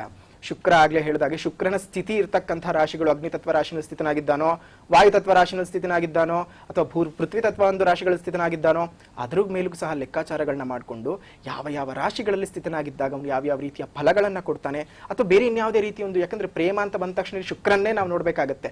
ಆ ಶುಕ್ರನ ಜೊತೆ ಇರತಕ್ಕಂಥ ಬೇರೆ ಗ್ರಹಗಳು ಯಾವ ರೀತಿ, ಯಾಕಂದ್ರೆ ಒಬ್ಬೊಬ್ರಿಗೂ ಒಂದೊಂದು ರೀತಿ ಜಾತಕಗಳು ಇದ್ದೇ ಇರ್ತವೆ. ನನಗೊಂದು ರೀತಿ ಇರಬಹುದು, ನಿಮಗೊಂದು ರೀತಿ ಇರಬಹುದು, ಮತ್ತೊಬ್ಬರಿಗೆ ಒಂದೊಂದು ರೀತಿ ಇರಬಹುದು. ಆದ್ರೆ ಆ ಜಾತಕಗಳ ಆಧಾರದಲ್ಲಿ ನಾವು ಈ ಪ್ರೇಮ ವಿವಾಹ ಅಥವಾ ಪ್ರೇಮ ಸಂಬಂಧಗಳು ಹೇಗೆ ಬರ್ತವೆ, ಅಥವಾ ಮದುವೆಯ ನಂತರ ಎಷ್ಟೊಂದು ಜನ ನಾವು ನೋಡಬಹುದು, ಲವ್ ಮಾಡ್ತಾರೆ, ಮದುವೆ ಮಾಡ್ಕೋತಾರೆ, ನೆಟ್ಟಿಗೆ 3 ತಿಂಗಳು ಸಂಸಾರ ಮಾಡಲ್ಲ, ಬಿಟ್ಟು ಬರ್ತಿರ್ತಾರೆ, ನನಗೆ ಅವ್ನು ಇಷ್ಟ ಇಲ್ಲ ಅಂತ. 10-6 ವರ್ಷ ಪ್ರೀತಿ ಮಾಡಿರ್ತಾರೆ, ಅದಾದ್ಮೇಲೆ ಮದುವೆ ಆಗಿದ್ರೆ ಅದ್ಮೇಲೆ ಅದೇನು ದೊಡ್ಡ ರೋಗ ಬಂದಿರುತ್ತೋ ಗೊತ್ತಿಲ್ಲ, ಬಂದ್ಬಿಟ್ಟಿರ್ತಾರೆ. ದೊಡ್ಡವ್ರು ಹೇಳ್ತಾರೆ, ಪ್ರೀತಿ ಮಾಡ್ಬೇಕಾದಾಗ ಅಪ್ಪ ಅಮ್ಮನ್ ಮರಿತಾರಂತೆ, ಪ್ರೀತಿ ಮದುವೆ ಆದ್ಮೇಲೆ ಪ್ರೀತಿನ ಮರ್ತು ಹೋಗ್ತಾರಂತೆ. ಈ ರೀತಿಯಾಗಿ ಈಗಿನ ಜನರೇಷನ್ ಅವ್ರು ಮಾಡ್ಕೊಂಡು ಬಂದು ಪ್ರೇಮ ಅಂತ ಹೇಳಿದ ತಕ್ಷಣ ದೊಡ್ಡವ್ರು ಹೆದರೋದು ಯಾಕೆ ಅಂದ್ರೆ, ಎಲ್ಲಿ ನನ್ನ ಮಕ್ಳು ಬಹಳ ಹಾಳಾಗೋಗ್ಬಿಡತ್ತೋ, 3 ದಿನ ಚೆನ್ನಾಗಿದ್ದು 3 ದಿನ ಗೆಲ್ ಬಿಟ್ಟು ಬಂದ್ಬಿಡ್ತಾರೋ ಅನ್ನೋ ಒಂದು ಭಯಕ್ಕೋಸ್ಕರ ಏನ್ ಮಾಡ್ತಾರೆ, ಪ್ರೇಮ ವಿವಾಹಗಳಿಗೆ ಈಗಿನ ಜನರೇಷನ್ ಅಲ್ಲಿ ಅಷ್ಟು ಒಪ್ಪಲ್ಲ. ಅವರವರ ಜಾತಕಗಳ ಆಧಾರದಲ್ಲೂ ನೋಡೋದಾದ್ರೆ ಬೇರೆ ಬೇರೆ ರೀತಿಯ ಒಂದು ಗ್ರಹ ಬಾಧೆಗಳು ಸಿಕ್ಕಾಕೊಂಡಾಗ ಒಂದು ಪ್ರೇಮವನ್ನ ಕೊಟ್ಟು ಪ್ರೇಮ ವೈಫಲ್ಯವನ್ನು ಸಹ ಕೊಡ್ತಾನೆ. ಪ್ರೇಮ ಕೊಡದೇನೆ ಲವ್ ಒಂದು ಮದುವೆ ಆದ ನಂತರ ಬೇರೆ ಬೇರೆ ಒಂದು ಸಂಪರ್ಕಗಳಲ್ಲಿ ಸಿಕ್ಸೋದು, ಅಥವಾ ಮದುವೆಯ ನಂತರ ಪ್ರೇಮ ಸಂಬಂಧಗಳಲ್ಲಿ ಹೋಗೋದು, ಇಲ್ಲೀಗಲ್ ಚಟುವಟಿಕೆಗಳನ್ನ ಕೊಡೋದು, ಹಲವಾರು ಗ್ರಹ ಬಾಧೆಗಳಲ್ಲಿ ಸಿಕ್ಕಾಕೊಂಡು ಏನಾಗುತ್ತೆ ಮನುಷ್ಯನಿಗೆ ಈ ಪ್ರೇಮ ಸಂಬಂಧಗಳು ಅಥವಾ ಪ್ರೇಮ ವೈಫಲ್ಯಗಳು, ಪ್ರೇಮ ವಿವಾಹಗಳಲ್ಲಿ ಸಕ್ಸಸ್ಗಳು ಬರ್ಬೇಕು ಅಂದ್ರೆ ತುಂಬಾನೇ ಕಷ್ಟ. ಯಾಕಂದ್ರೆ ಪ್ರತಿಯೊಬ್ಬರಿಗೂ ಅಷ್ಟೇ, ಯಾಕಂದ್ರೆ ಮೀನ ರಾಶಿನಲ್ಲಿ ಶುಕ್ರ ಸ್ಥಿತನಾಗಿದ್ದ ಅಂತ ಹೇಳಿದ್ರೆ ಖಂಡಿತವಾಗೂ ಒಂದು ಪ್ರೇಮ ವಿವಾಹ ಏನಾದ್ರು ಅವ್ರು ಮಾಡ್ಕೊಂಡ್ರೆ ಲಾಂಗ್ ಲೈಫ್ ಇರುತ್ತೆ ಅವ್ರಿಗೆ. ಆದ್ರೆ ಯಾವಾಗ್ಲೂ ಜಗಳಗಳು ಮಾಡ್ಕೊತಿರ್ತಾರೆ. ಮೀನ ರಾಶಿನಲ್ಲಿ ಉಚ್ಚ ಶುಕ್ರ ಇರ್ತಾನೆ, ಆದ್ರೆ ಆ ರಾಶಿನಲ್ಲಿ ಸ್ಥಿತನಾಗಿದ್ರು ಸಹ ಅದಕ್ಕೋಸ್ಕರ ದೀರ್ಘಕಾಲವಾಗಿರುತ್ತೆ ಅವರ ದಾಂಪತ್ಯ ಪ್ರೇಮ ವಿವಾಹ ಮಾಡ್ಕೊಂಡ ನಂತರ. ಆದ್ರೆ ಕಲಹಗಳು ಇದ್ದದ್ದೇ, ಯಾವಾಗ್ಲೂ ಜಗಳ ಮಾಡ್ಕೋಬೇಕಾಗತ್ತೆ. ಇನ್ನು ಅಗ್ನಿತತ್ವದ ರಾಶಿಗಳಲ್ಲಿ ಸ್ಥಿತನಾಗಿದ್ದಾಗ ಏನಾಗತ್ತೆ ಅಂದ್ರೆ ಸುಖಮಯದ ದಾಂಪತ್ಯ ಇರುತ್ತೆ, ಆದ್ರೆ ಅಲ್ಪ ಕಾಲದಲ್ಲಿ ಅಂದ್ರೆ ಸ್ವಲ್ಪ ವರ್ಷಗಳ ನಂತರ ಅವ್ರು ಬೇರೆ ಬೇರೆ ಆಗೋದು, ಅಥವಾ ಗಂಡ ಸತ್ತು ಹೋಗೋದು, ಹೆಂಡತಿ ಸತ್ತು ಹೋಗೋದು, ಈ ರೀತಿಯಾಗಿ ಪ್ರೇಮ ವಿವಾಹಗಳಾದ್ರೂ ಸಹ ಹಲವಾರು ರೀತಿಯ ಒಂದು ವಿಚಾರಗಳಲ್ಲಿ ಸಿಕ್ಕಾಕೊಂಡ್ಬಿಡ್ತಾರೆ, ಗ್ರಹ ಬಾಧೆಗಳಲ್ಲಿ ಬಂದ್ಬಿಡ್ತಾರೆ. ಇನ್ನು ಹಲವಾರು ವಿಚಾರಗಳಿದೆ ಮುಂದಿನ ಭಾಗ. ಖಂಡಿತವಾಗ್ಲೂ ಕೂಡ ಗುರುಗಳೇ, ಶ್ರೀ ಹರಿಶಾಸ್ತ್ರಿ ಅವರೇ, ಇಲ್ಲಿ ಪ್ರೇಮ ಅನ್ನೋದು ಮನಸ್ಸಿಗೆ ಸಂಬಂಧಪಟ್ಟಂತ ವಿಚಾರ. ಒಬ್ಬರು ನೋಡಿ ಪ್ರೇಮ ಆಗುತ್ತೆ, ಮನಸ್ಸು ಬೆರೆಯುತ್ತೆ. ನಂತರ ಮದುವೆ ಅಂತ ಹೇಳಿ ಬಂದಾಗ ಈ ಪ್ರೇಮ ವಿವಾಹಕ್ಕಿಂತಲೂ ಮಿಗಿಲಾದದ್ದ ಈ ಜಾತಕ, ಈ ರಾಶಿ ಇದೆಲ್ಲವನ್ನ ನೋಡ್ತಾ ಹೋದ್ರೆ ಪ್ಲೀಸ್ ಗುರುಗಳೇ. ಓಂ ಭಾರತೀ ಕರುಣಾಪಾತ್ರಂ ಭಾರತೀ ಪದಭೂಷಣಂ ಭಾರತೀ ಪದಮಾರೂಢಂ ಭಾರತೀ ತೀರ್ಥಮಾಶ್ರಜೆ ಸದ್ಗುರು ಚರಣಾರವಿಂದಾಭ್ಯಾಂ ನಮಃ. ಈ ಪ್ರೇಮ ವಿವಾಹ ಅನ್ನುವಂಥದ್ದು ರಂಜಿತ್ ಅವರೇ, ಇಲ್ಲಿ ನಾವು 3 ಭಾಗವಾಗಿ ವಿಂಗಡಿಸಲೇಬೇಕಾಗತ್ತೆ. ಮೊದಲನೇ ಭಾಗ ಏನಪ್ಪಾ ಅಂದ್ರೆ, ಮೊದಲನೇದಾಗಿ ಗಂಡ ಹೆಂಡತಿ ಅನ್ನುವಂತಹ ಸಂಬಂಧಕ್ಕೂ ಮೊದಲು ಹುಡುಗ ಹುಡುಗಿ ಅನ್ನುವಂಥ ಸಂಬಂಧ ಮುಖ್ಯವಾಗಿರುತ್ತೆ. ಅಲ್ಲಿ ವಿವಾಹ ಮಾಡ್ಕೊಳ್ತಾರಾ ಅನ್ನುವಂಥದ್ದನ್ನ ನೋಡೋಕ್ಕಿಂತ ಮೊದಲು ಲವ್ ಅಲ್ಲಿ ಗೆಲ್ತಾರ ಅಂದ್ರೆ ಪ್ರೇಮ ವಿವಾಹದಲ್ಲಿ ಇವರು ಗೆಲ್ಲಬೇಕಾದ್ರೆ ಇದನ್ನ 3 ಭಾಗವಾಗಿ ವಿಂಗಡಿಸಬೇಕು. ಮೊದಲನೇದು ಹುಡುಗ ಹುಡುಗಿ ಇಷ್ಟಪಟ್ಟು ಅವರು ಪ್ರೇಮದಲ್ಲಿ ಗೆಲ್ತಾರ, ಮೊದಲನೇ ಭಾಗ. ಎರಡನೇ ಭಾಗ ಅನ್ನುವಂಥದ್ದು ಗೆದ್ದು ಹಿರಿಯರನ್ನ ಒಪ್ಪಿಸಿ ಮದುವೆ ಆಗ್ತಾರ ಅನ್ನುವಂಥದ್ದು ಎರಡನೇ ಭಾಗ. ಮೂರನೇ ಭಾಗ ವಿವಾಹವಾದ ನಂತರ ಅವರ ಸುಖಮಯ ಬಾಳ್ವೆಯ ಜೀವನ 100 ವರ್ಷಗಳ ಕಾಲ ಇರುತ್ತಾ ಇಲ್ವಾ ಅನ್ನುವಂಥದ್ದು ಮೂರನೇ ಭಾಗ. ಈ 3 ಭಾಗಗಳಲ್ಲಿ ಮೊದಲನೇ ಭಾಗ ಅನ್ನುವಂಥದ್ದು ಅಟ್ರಾಕ್ಷನ್ ಮತ್ತೆ ಲವ್ ಅನ್ನುವಂಥದ್ದು 2 ವಿಧವಾಗಿ ನಾವು ತಗೊಳ್ತೀವಿ. ಮೊದಲನೇದು ಪ್ರೀತಿ ಅನ್ನುವಂಥದ್ದೇನು, ಪ್ರೀತಿಗೆ ಜಾತಿ ಇಲ್ಲ, ಭೇದ ಇಲ್ಲ, ಮತ ಇಲ್ಲ, ಯಾವುದೂ ಇಲ್ಲ. ಆದ್ರೆ ಈಗಿನ ಕಾಲದ ಪ್ರೀತಿ ಆಗಿಲ್ಲ. ಹೆಣ್ಣು ಮಕ್ಕಳ ತಂದೆ ತಾಯಿ ಶ್ರೀಮಂತರಾಗಿದ್ರೆ ಅಂತ ಹೆಣ್ಣು ಮಗಳನ್ನ ಮದುವೆ ಮಾಡಿಕೊಂಡ್ರೆ ನಾನು ಲೈಫಲ್ಲಿ ಸೆಟ್ಲ್ ಆಗ್ಬೋದು ಅನ್ನೋ ರೀತಿಯಲ್ಲಿ ಯೋಚನೆ ಮಾಡುವಂತ ಹುಡುಗರು ಇದ್ದಾರೆ. ಇಂಥ ಹುಡುಗರನ್ನ ವಿವಾಹವಾದ್ರೆ ಚೆನ್ನಾಗಿ ಓದಿದಾನೆ, ಲಕ್ಷಣವಾಗಿದ್ದಾನೆ, ಒಳ್ಳೆ ಸಂಪತ್ತು ಭರಿತವಂತ ಆಸ್ತಿ ಹೊಂದಿದ್ದಾನೆ, ಇವನನ್ನ ಮದುವೆ ಆದ್ರೆ ನನ್ನ ಜೀವನ ಚೆನ್ನಾಗಿರುತ್ತೆ ಅಂತ ಹೆಣ್ಣು ಮಕ್ಕಳು ಯೋಚನೆ ಮಾಡುವಂತವರು ಜಾಸ್ತಿ ಇದ್ದಾರೆ. ಹಾಗಾಗಿ ನಾವು ಈ 3 ಭಾಗಗಳಾಗಿ ವಿಂಗಡಣೆ ಮಾಡ್ಬೇಕಾದ್ರೆ ಮೊದಲನೇ ಭಾಗ ಏನಂತೀವಿ ನಾವು, ಅದು ಮದುವೆ ಆಗಕ್ಕೆ ಮೊದಲು ಇರತಕ್ಕಂಥ ಜೀವನ. ಹೆಣ್ಣು ಮಗಳು ಗಂಡು ಇಬ್ರು ಆಸೆ ಪಡುವಂತ ಜೀವನ. ಇದರಲ್ಲಿ ಹಲವಾರು ಜನಕ್ಕೆ ಫೇಲ್ಯೂರ್ ಆಗುತ್ತೆ. ಯಾವ ರೀತಿಯಾಗಿ ಫೇಲ್ಯೂರ್ ಇರುತ್ತೆ, ಅವರಲ್ಲಿ ಏನಾದ್ರೂ ನಿಜವಾದ ಮನಸ್ಸುಳ್ಳ ಪ್ರೀತಿ ಇದ್ರೆ ಫೇಲ್ಯೂರ್ ಆಗಲ್ಲ. ಅವರಲ್ಲಿ ಅಟ್ರಾಕ್ಷನ್ ಪವರ್ ಅಂತ ಹೇಳ್ತೀವಿ. ಅಂದ್ರೆ ಈ ಸಾಧಾರಣ ಟೀನೇಜ್ ದಾಟಿದ ತಕ್ಷಣನೇ ಅಟ್ರಾಕ್ಷನ್ಸ್ ಜಾಸ್ತಿ ಆಗುತ್ತೆ. ಒಬ್ಬ ಹುಡುಗನ ನೋಡಿ ಇಷ್ಟಪಡ್ತಾಳೆ ಒಬ್ಬ ಹುಡುಗಿ, ಅಥವಾ ಹುಡುಗಿಯನ್ನ ನೋಡಿ ಒಬ್ಬ ಇಷ್ಟಪಡ್ತಾನೆ. ಇಂಥದ್ದೇ ಹುಡುಗಿನ, ಈ ಹುಡುಗಿನ ಮದುವೆ ಮಾಡ್ಕೊಂಡ್ರೆ ನಾನು ತುಂಬಾ ಚೆನ್ನಾಗಿರ್ತೀನಿ ಅಂತ ಯೋಚನೆ ಮಾಡ್ತಾನೆ ಹುಡುಗ. ಹಾಗೆ ಹುಡುಗನನ್ನ ನೋಡಿ ಹುಡುಗಿನೂ ಯೋಚನೆ ಮಾಡ್ತಾಳೆ. ಇದು ಸಂಪೂರ್ಣ ವಿವಾಹದವರೆಗೂ ಬರೋದಿಲ್ಲ, ಮೊದಲನೇ ಭಾಗದಲ್ಲೇ ಕಟ್ ಆಗ್ಬಿಡುತ್ತೆ. ಅದನ್ನ ಅಟ್ರಾಕ್ಷನ್ ಅಂತ ಹೇಳ್ತೀವಿ. ಹಂಗೂ ಅದು ದಾಟಿ ಹೋದ್ರೆ ಅದನ್ನ ಪ್ರೇಮ ಅಂತ ಹೇಳ್ತೀವಿ. ಅಂತಂದ್ರೆ ತಂದೆ ತಾಯಿಗಳನ್ನ ಒಪ್ಪಿಸಿ ತದನಂತರವಾಗಿ ವಿವಾಹವಾಗುವಂಥದ್ದು ಎರಡನೇ ಭಾಗ. ಕೆಲವರು ಓಡ್ ಹೋಗಿ ಮದುವೆ ಆಗುವಂಥದ್ದು, ಇದೆಲ್ಲ ಸಾಮಾಜಿಕಕ್ಕೆ ನಾವು ಕೊಡುವಂತ ಒಂದು ತಪ್ಪು ಸಂದೇಶ ಅಂತ ಹೇಳ್ತೀವಿ. ನೀವು ಲವ್ ಮ್ಯಾರೇಜ್ ಆದ್ರೂ ಮಾಡ್ಕೊಳ್ಳಿ, ಅರೇಂಜ್ ಮ್ಯಾರೇಜ್ ಆದ್ರೂ ಮಾಡ್ಕೊಳ್ಳಿ, ಎರಡನೇ ವಿಚಾರ. ಹಿರಿಯರ ಆಶೀರ್ವಾದ ಇಲ್ಲದೆ ಮಾಡ್ಕೊಂಡ್ರೆ ನೀವಂತೂ ಖಂಡಿತ ಉದ್ಧಾರ ಆಗಲ್ಲ. ಇದಂತೂ ತಿಳ್ಕೊಳ್ಬೇಕಾಗಿರ್ತಕ್ಕಂಥ ವಿಚಾರ. ಯಾಕಂದ್ರೆ ವಿವಾಹ ಅನ್ನುವಂಥದ್ದು ಕೇವಲ ಮದುವೆ ಅಂತ ಮಾತ್ರ ನಾವು ಹೇಳೋದಲ್ಲ, ಅದೊಂದು ದಾನದ ಪ್ರಕ್ರಿಯೆ, ದಾನದ ವ್ಯಾಪ್ತಿಗೆ ಬರುವಂತದ್ದು. ಹಾಗಾಗಿ ಕನ್ಯಾದಾನ ಅಂತ ನಾವು ಹೇಳ್ತೀವಿ. ಅಂತ ಕನ್ಯಾದಾನದ ವ್ಯಾಪ್ತಿಗೆ ಬರೋದ್ರಿಂದ ಮದುವೆ ಮಾಡೋ, ನೀವು ಪ್ರೀತಿ ಮಾಡಿದ್ರೂ ಪರವಾಗಿಲ್ಲ, ವಿವಾಹ ಅನ್ನುವಂಥದ್ದು ಹಿರಿಯರ ಆಶೀರ್ವಾದದಿಂದ ನಡಿಬೇಕು. ಮೊದಲನೇ ಭಾಗ ನಾವು ಅವರಿಬ್ಬರು ಲವ್ ಮಾಡ್ತಾರ, ಲವ್ ಅಲ್ಲಿ ಗೆಲ್ತಾರ ಅನ್ನುವಂಥದ್ದು ನೋಡಿದ್ವಿ. ಎರಡನೇದು ಮದುವೆ. ಮೂರನೇದು ಮದುವೆ ಆದ್ಮೇಲೆ ಆ ಮದುವೆ ನಿಲ್ಲುತ್ತಾ, 3 ತಿಂಗಳಿಗೆ ಹುಡುಗಿ ತವ್ರ ಮನೆಗೆ ಬಂದ್ಬಿಡ್ತಾಳ, ಜಗಳ ಆಗತ್ತಾ, ಡಿವೋರ್ಸ್ ಆಗತ್ತಾ, 100 ವರ್ಷ ಬದುಕಕ್ ಆಗಲ್ವಾ, ಸಂತಾನದ ಸಮಸ್ಯೆಯ, ಈ ತರದ ಹಲವಾರು ನೋಡಬಹುದು. ಅಟ್ರಾಕ್ಷನ್ ಇಂದ ಮದುವೆ ಆದ್ರೆ ಖಂಡಿತವಾಗ್ಲೂ ವಿವಾಹ ನಿಲ್ಲಲ್ಲ. ಸಂಪೂರ್ಣವಾಗಿ ಮನಸ್ಸು ಸಂತೋಷದಿಂದ ಇಬ್ಬರ ಮನಸ್ಸು ಏಕವಾಗಿ ವಿವಾಹವಾದ್ರೆ ಖಂಡಿತವಾಗ್ಲೂ ಅವ್ರ ವಿವಾಹ ಜೀವನ ಚೆನ್ನಾಗಿರುತ್ತೆ ಲವ್ ಮ್ಯಾರೇಜ್ ಅಲ್ಲಿ. ಇದು 3 ಭಾಗಗಳು ಅಂತ ಹೇಳಿದೆ. ಇದರಲ್ಲಿ ಪ್ರೇಮ ಅನ್ನುವಂಥದ್ದು ಯಾರಿಗಿಲ್ಲ. ಈಗಾಗಲೇ ಸ್ನೇಹಿತರು ವಿದ್ಯಾಶಂಕರ್ ಗುರುಜಿಯವರು ಬಹಳ ಚೆನ್ನಾಗಿ ಹೇಳಿದ್ರು. ಹಿಂದಿನ ಕಾಲದಿಂದ, ಅಂದ್ರೆ ನಾವ್ ಹೇಳ್ತಾ ಇರೋದು ಯುಗಗಳ ಕಾಲ ಅಲ್ಲ, ಅದಕ್ಕೂ ಹಿಂದಿಂದ ಪಾರ್ವತಿ ಪರಮೇಶ್ವರರು, ಪಾರ್ವತಿ ಒಂದು ಜಪವನ್ನ ಮಾಡಿ ಕೈಲಾಸ ಪರ್ವತದಲ್ಲಿ ಪರಮೇಶ್ವರನನ್ನು ಒಲಿಸ್ಕೊಂಡ್ಲು, ಪ್ರೇಮ ವಿವಾಹ ಅಂತ ಗಂಗೆ ಪ್ರೇಮ ವಿವಾಹ ಆಯ್ತು. ಹೀಗೆ ಪ್ರೇಮ ವಿವಾಹ ಅನ್ನುವಂಥದ್ದು ಈ ಕಾಲಕ್ಕೆ ಬಂದಿರತಕ್ಕಂಥದ್ದಲ್ಲ. ಇದನ್ನ ನಾವು ಖಂಡಿತವಾಗ್ಲೂ ನೋಡೋದಾದ್ರೆ, ಜಾತಕವಾಗಿ ಪರಿಶೀಲನೆ ಮಾಡೋದಾದ್ರೆ, ಇವ ನಿಮ್ಮಲ್ಲಿ ಒಬ್ಬ ಪ್ರೇಮಿಕ ಇದ್ದಾನೆ, ನನ್ನಲ್ಲಿ ಒಬ್ಬ ಪ್ರೇಮಿಕ ಇದ್ದಾನೆ. ಒಂದು ಹುಡುಗಿಯನ್ನ ನೋಡಿ ಪ್ರೀತಿ ಮಾಡುವಂತದ್ದು ಮಾತ್ರ ಅಲ್ಲ, ತಂದೆ ತಾಯಿಗಳನ್ನ ಪ್ರೀತಿ ಮಾಡಬಹುದು, ಸಹೋದರ ಸಹೋದರಿಯನ್ನ ಪ್ರೀತಿ ಮಾಡಬಹುದು. ಪ್ರೀತಿ ಮಾಡುವಂತ ಭಾವನೆ ಕರೆಕ್ಟ್ ಆಗಿರ್ಬೇಕು. ಆ ಭಾವನೆ ಇದ್ರೆ ಖಂಡಿತವಾಗ್ಲೂ ಅವ್ರ ಪ್ರೀತಿಯಲ್ಲಿ ಯಶಸ್ಸಾಗತ್ತೆ. ಇಲ್ಲಿ ನೀವು ಕೇಳಿದ್ರಲ್ಲ ಪ್ರಶ್ನೆ, ಜಾತಕ ಅನ್ನುವಂಥದ್ದು ಎಷ್ಟು ಮುಖ್ಯವನ್ನ ವಹಿಸುತ್ತೆ. ಜನ್ಮ ಜಾತಕ ಅನ್ನೋದು ಬಹಳ ಮುಖ್ಯ. ಪ್ರೇಮ ವಿವಾಹ ನೋಡಿ, ಯಾರಾದ್ರೂ ಲವ್ ಮ್ಯಾರೇಜ್ ಮಾಡಿರ್ತಕ್ಕಂಥ ಒಂದು 10 ಜನದ ಜಾತಕಗಳನ್ನು ತಗೊಂಡ್ಬಂದು ನಾನು ನಿಮಗೆ ತೋರಿಸೋದಾದ್ರೆ, ಒಬ್ಬ ಅಸ್ಟ್ರಾಲಜರ್ ಆಗಿ ನಾನು ಹೇಳೋದಾದ್ರೆ, ವೈಯಕ್ತಿಕವಾಗಿ ಅವರವರು ಪ್ರತ್ಯೇಕವಾಗಿ ಜಾತಕಗಳನ್ನ ನೋಡಬೇಕು. ಜಾತಕದಲ್ಲಿ ಶುಕ್ರ ಗ್ರಹ, ಶುಕ್ರ ಅಂದ್ರೆ ವಿವಾಹ ಕಾರಕ ಅಂತ ಹೇಳ್ತೀವಿ. ಮದುವೆಗೆ ಯಾರಪ್ಪ ಕಾರಕ ಅಂದ್ರೆ ಶುಕ್ರ ಅಂತ ಹೇಳ್ತೀವಿ. ಈಗಿನ ಕಾಲದ ಲವ್ ಮ್ಯಾರೇಜ್ ಏನೇನಾಗಿದೆ ಗೊತ್ತಾ, ಯಾವ ರೀತಿ ಲವ್ ಮ್ಯಾರೇಜ್ ಮಾಡ್ತಾರೆ ಅಂದ್ರೆ, ಹರಿಷಡ್ ವರ್ಗಗಳಿಗೋಸ್ಕರನೇ ಲವ್ ಮ್ಯಾರೇಜ್ ಮಾಡ್ಕೊಳ್ತಾ ಇರ್ತಕ್ಕಂಥದ್ದು. ಕಾಮ, ಕ್ರೋಧ, ಲೋಭ, ಮೋಹ, ಮದ, ಮಾತ್ಸರ್ಯ, 7 5ನೇ ಒಂದು ಹರಿಷಡ್ವರ್ಗ 6ನೇ ವರ್ಗ ಅಂತ ಹೇಳಿದ್ರೆ 7ನೇ ವರ್ಗ ಹೊಂದಿದೆ, ಏನು ಧನವರ್ಗ, ದುಡ್ಡು ವರ್ಗಕ್ಕೋಸ್ಕರ ಕೂಡ ಪ್ರೀತಿ ಮಾಡುವಂತವ್ರು ಇದ್ದಾರೆ. ಹಾಗಂತ ಪ್ರೀತಿ ಮಾಡೋರೆಲ್ಲರೂ ತಪ್ಪು, ಅವರೆಲ್ಲ ಸಮಾಜಕ್ಕೆ ಕೆಟ್ಟದ್ದು ಮಾಡ್ತಾರೆ ಅನ್ನೋದು ನನ್ನ ಉದ್ದೇಶ ಅಲ್ಲ. ಎಷ್ಟೋ ಜನ ಪ್ರೀತಿ ಮಾಡಿ ಸಂತೋಷವಾಗಿ ಇದ್ದಂಗೂ ಇದ್ದಾರೆ. ಆದ್ರೆ ಅವರ ಜನ್ಮ ಜಾತಕದಲ್ಲಿ ಆ ಪ್ರೇಮ ವಿವಾಹಕ್ಕೆ ಅನುಕೂಲ ಆಗ್ಬೇಕು. ಶುಕ್ರ ವಿವಾಹ ಕಾರಕನಾದ್ರಿಂದ ಶುಕ್ರನ ಜೊತೆ ಏನಾದ್ರೂ ಕುಜಗ್ರಹ ಇದ್ರೆ ಅಥವಾ ರಾಹುಗ್ರಹ ಇದ್ರೆ ಲಗ್ನದಲ್ಲೋ ಅಥವಾ ಲಗ್ನದಿಂದ 5ನೇ ಮನೆಯಲ್ಲಿ ನಾವು ಅದನ್ನ ಪುತ್ರ ಸ್ಥಾನ ಅಥವಾ ಸಂತಾನ ಸ್ಥಾನ ಅಥವಾ ಪೂರ್ವ ಪುಣ್ಯ ಸ್ಥಾನ ಅಂತ ಹೇಳ್ತೀವಿ, ಅಲ್ಲೇನಾದ್ರೂ ಶುಕ್ರ ಇದ್ರೆ ಅಥವಾ ರಾಹುವಿನ ಜೊತೆಯಲ್ಲಿ ಏನಾದ್ರೂ ಇದ್ರೆ ಅಂತವ್ರಿಗೆ ಶುಕ್ರ ಗ್ರಹದ ಒಂದು ಪ್ರಭಾವದಿಂದ ವಿವಾಹವಾಗೋದು, ಪ್ರೇಮದಲ್ಲಿ ಬರುತ್ತೆ ಸಾಧ್ಯತೆಗಳು. ಅದಾದ ನಂತರ ಹೇಗೆ ಉಳಿಯುತ್ತೆ? ಯಾಕೆಂದ್ರೆ ಜಾತಕ ಅನ್ನೋದು ಎಷ್ಟು ಮುಖ್ಯ ಅಂದ್ರೆ ನೋಡಿ, ಒಂದು ಸಣ್ಣ ಉದಾಹರಣೆ ಹೇಳ್ತೀನಿ. ಒಂದು ಮೇಷ ಲಗ್ನ ನಿಮ್ಮದೇ ಅನ್ಕೊಳ್ಳಿ, ರಂಜಿತ್ ಅವರ ಮೇಷ ಲಗ್ನ ನಿಮ್ಮದೇ ಅಂತ ಹೇಳ್ಕೊಳ್ಳಿ. ನಿಮ್ಮ ಲಗ್ನದಿಂದ 5ನೇ ಅಧಿಪತಿ ಪಂಚಮ ಸ್ಥಾನಾಧಿಪತಿ ರವಿ ಅವನೇನಾದ್ರೂ ಕುಂಭ ರಾಶಿಯಲ್ಲಿ ಇದ್ರೆ, 11ನೇ ಮನೆಯಲ್ಲಿದ್ರೆ, ಸಪ್ತಮಾಧಿಪತಿ ಶುಕ್ರ, ಆ ಶುಕ್ರ ಏನಾದ್ರೂ ಕುಂಭ ರಾಶಿಯಲ್ಲೇ ರವಿ ಶುಕ್ರ ಇಬ್ರು ಲಾಭ ಸ್ಥಾನದಲ್ಲಿದ್ರೆ ಅನ್ಕೊಳ್ಳಿ. ಮೇಷ ಲಗ್ನದಿಂದ ಪಂಚಮಾಧಿಪತಿ ಸಪ್ತಮಾಧಿಪತಿ ಎರಡೂ ಲಾಭ ಸ್ಥಾನದಲ್ಲಿ ಇದ್ರೆ ಅಂತವ್ರಿಗೆ 100% ಪ್ರೇಮ ವಿವಾಹ ಆಗತ್ತೆ ಅಂತ ಸ್ಪಷ್ಟವಾಗಿ ಹೇಳ್ಬೋದು. ಅದಾದ್ಮೇಲೆ ಅವರು ಜೀವನ ಮಾಡ್ತಾರಾ ಇಲ್ವಾ ಅನ್ನೋದು 2ನೇ ಪ್ರಶ್ನೆ. ಬಟ್ ಪ್ರೇಮ ವಿವಾಹ ಅಂತೂ ಆಗತ್ತೆ. ಈ ತರದ ಹಲವಾರು ಸಾವಿರಾರು ಗಟ್ಟಲೆ ಉದಾಹರಣೆಗಳನ್ನ ನಾವು ಕೊಡಬಹುದಾಗುತ್ತೆ. ಖಂಡಿತ ಗುರುಗಳೇ, ಮಾತಾಡಿಸ್ತೀನಿ. ಗಂಗಾವತಿಯಿಂದ ನೇತ್ರಾವತಿ ಅಂತ ಹೇಳಿ ಕರೆ ಮಾಡಿದ್ದಾರೆ. ನಮಸ್ಕಾರ. ನಮಸ್ಕಾರ ನೇತ್ರಾವತಿ ಅವರೇ. ನಮಸ್ಕಾರ ರೀ. ಗುರುಗಳಿದ್ದಾರೆ, ಗುರುಗಳ ಹತ್ರ ಮಾತಾಡಿ. ವಿದ್ಯಾಶಂಕರ್ ಗುರುಗಳಿದ್ದಾರೆ, ಮಾತಾಡಿ. ನಮಸ್ತೆ ಅಮ್ಮ. ನಮಸ್ಕಾರ ಗುರುಜಿ. ನಮಸ್ತೆ. ಹೇಳಿ, ಏನ್ ಮಾತಾಡ್ಬೇಕು ಹೇಳಿ. ಹೇಳಿ. ಮದುವೆ ಬಗ್ಗೆ ಕೇಳಬೇಕಿತ್ತು. ನಿಮ್ಮ ಸ್ವಲ್ಪ ಜೋರಾಗಿ ಮಾತಾಡಿ. ನೀವೇನ್ ಮಾತಾಡ್ತಿದ್ದೀರಿ ಸರಿಯಾಗಿ ಕೇಳಿಸ್ತಿಲ್ಲ. ನಮ್ಮ ಮದುವೆ ವಿಚಾರ ಕೇಳಬೇಕಿತ್ತು. ಏನ್ ರಾಶಿ, ಏನ್ ನಕ್ಷತ್ರ ನಿಮ್ದು?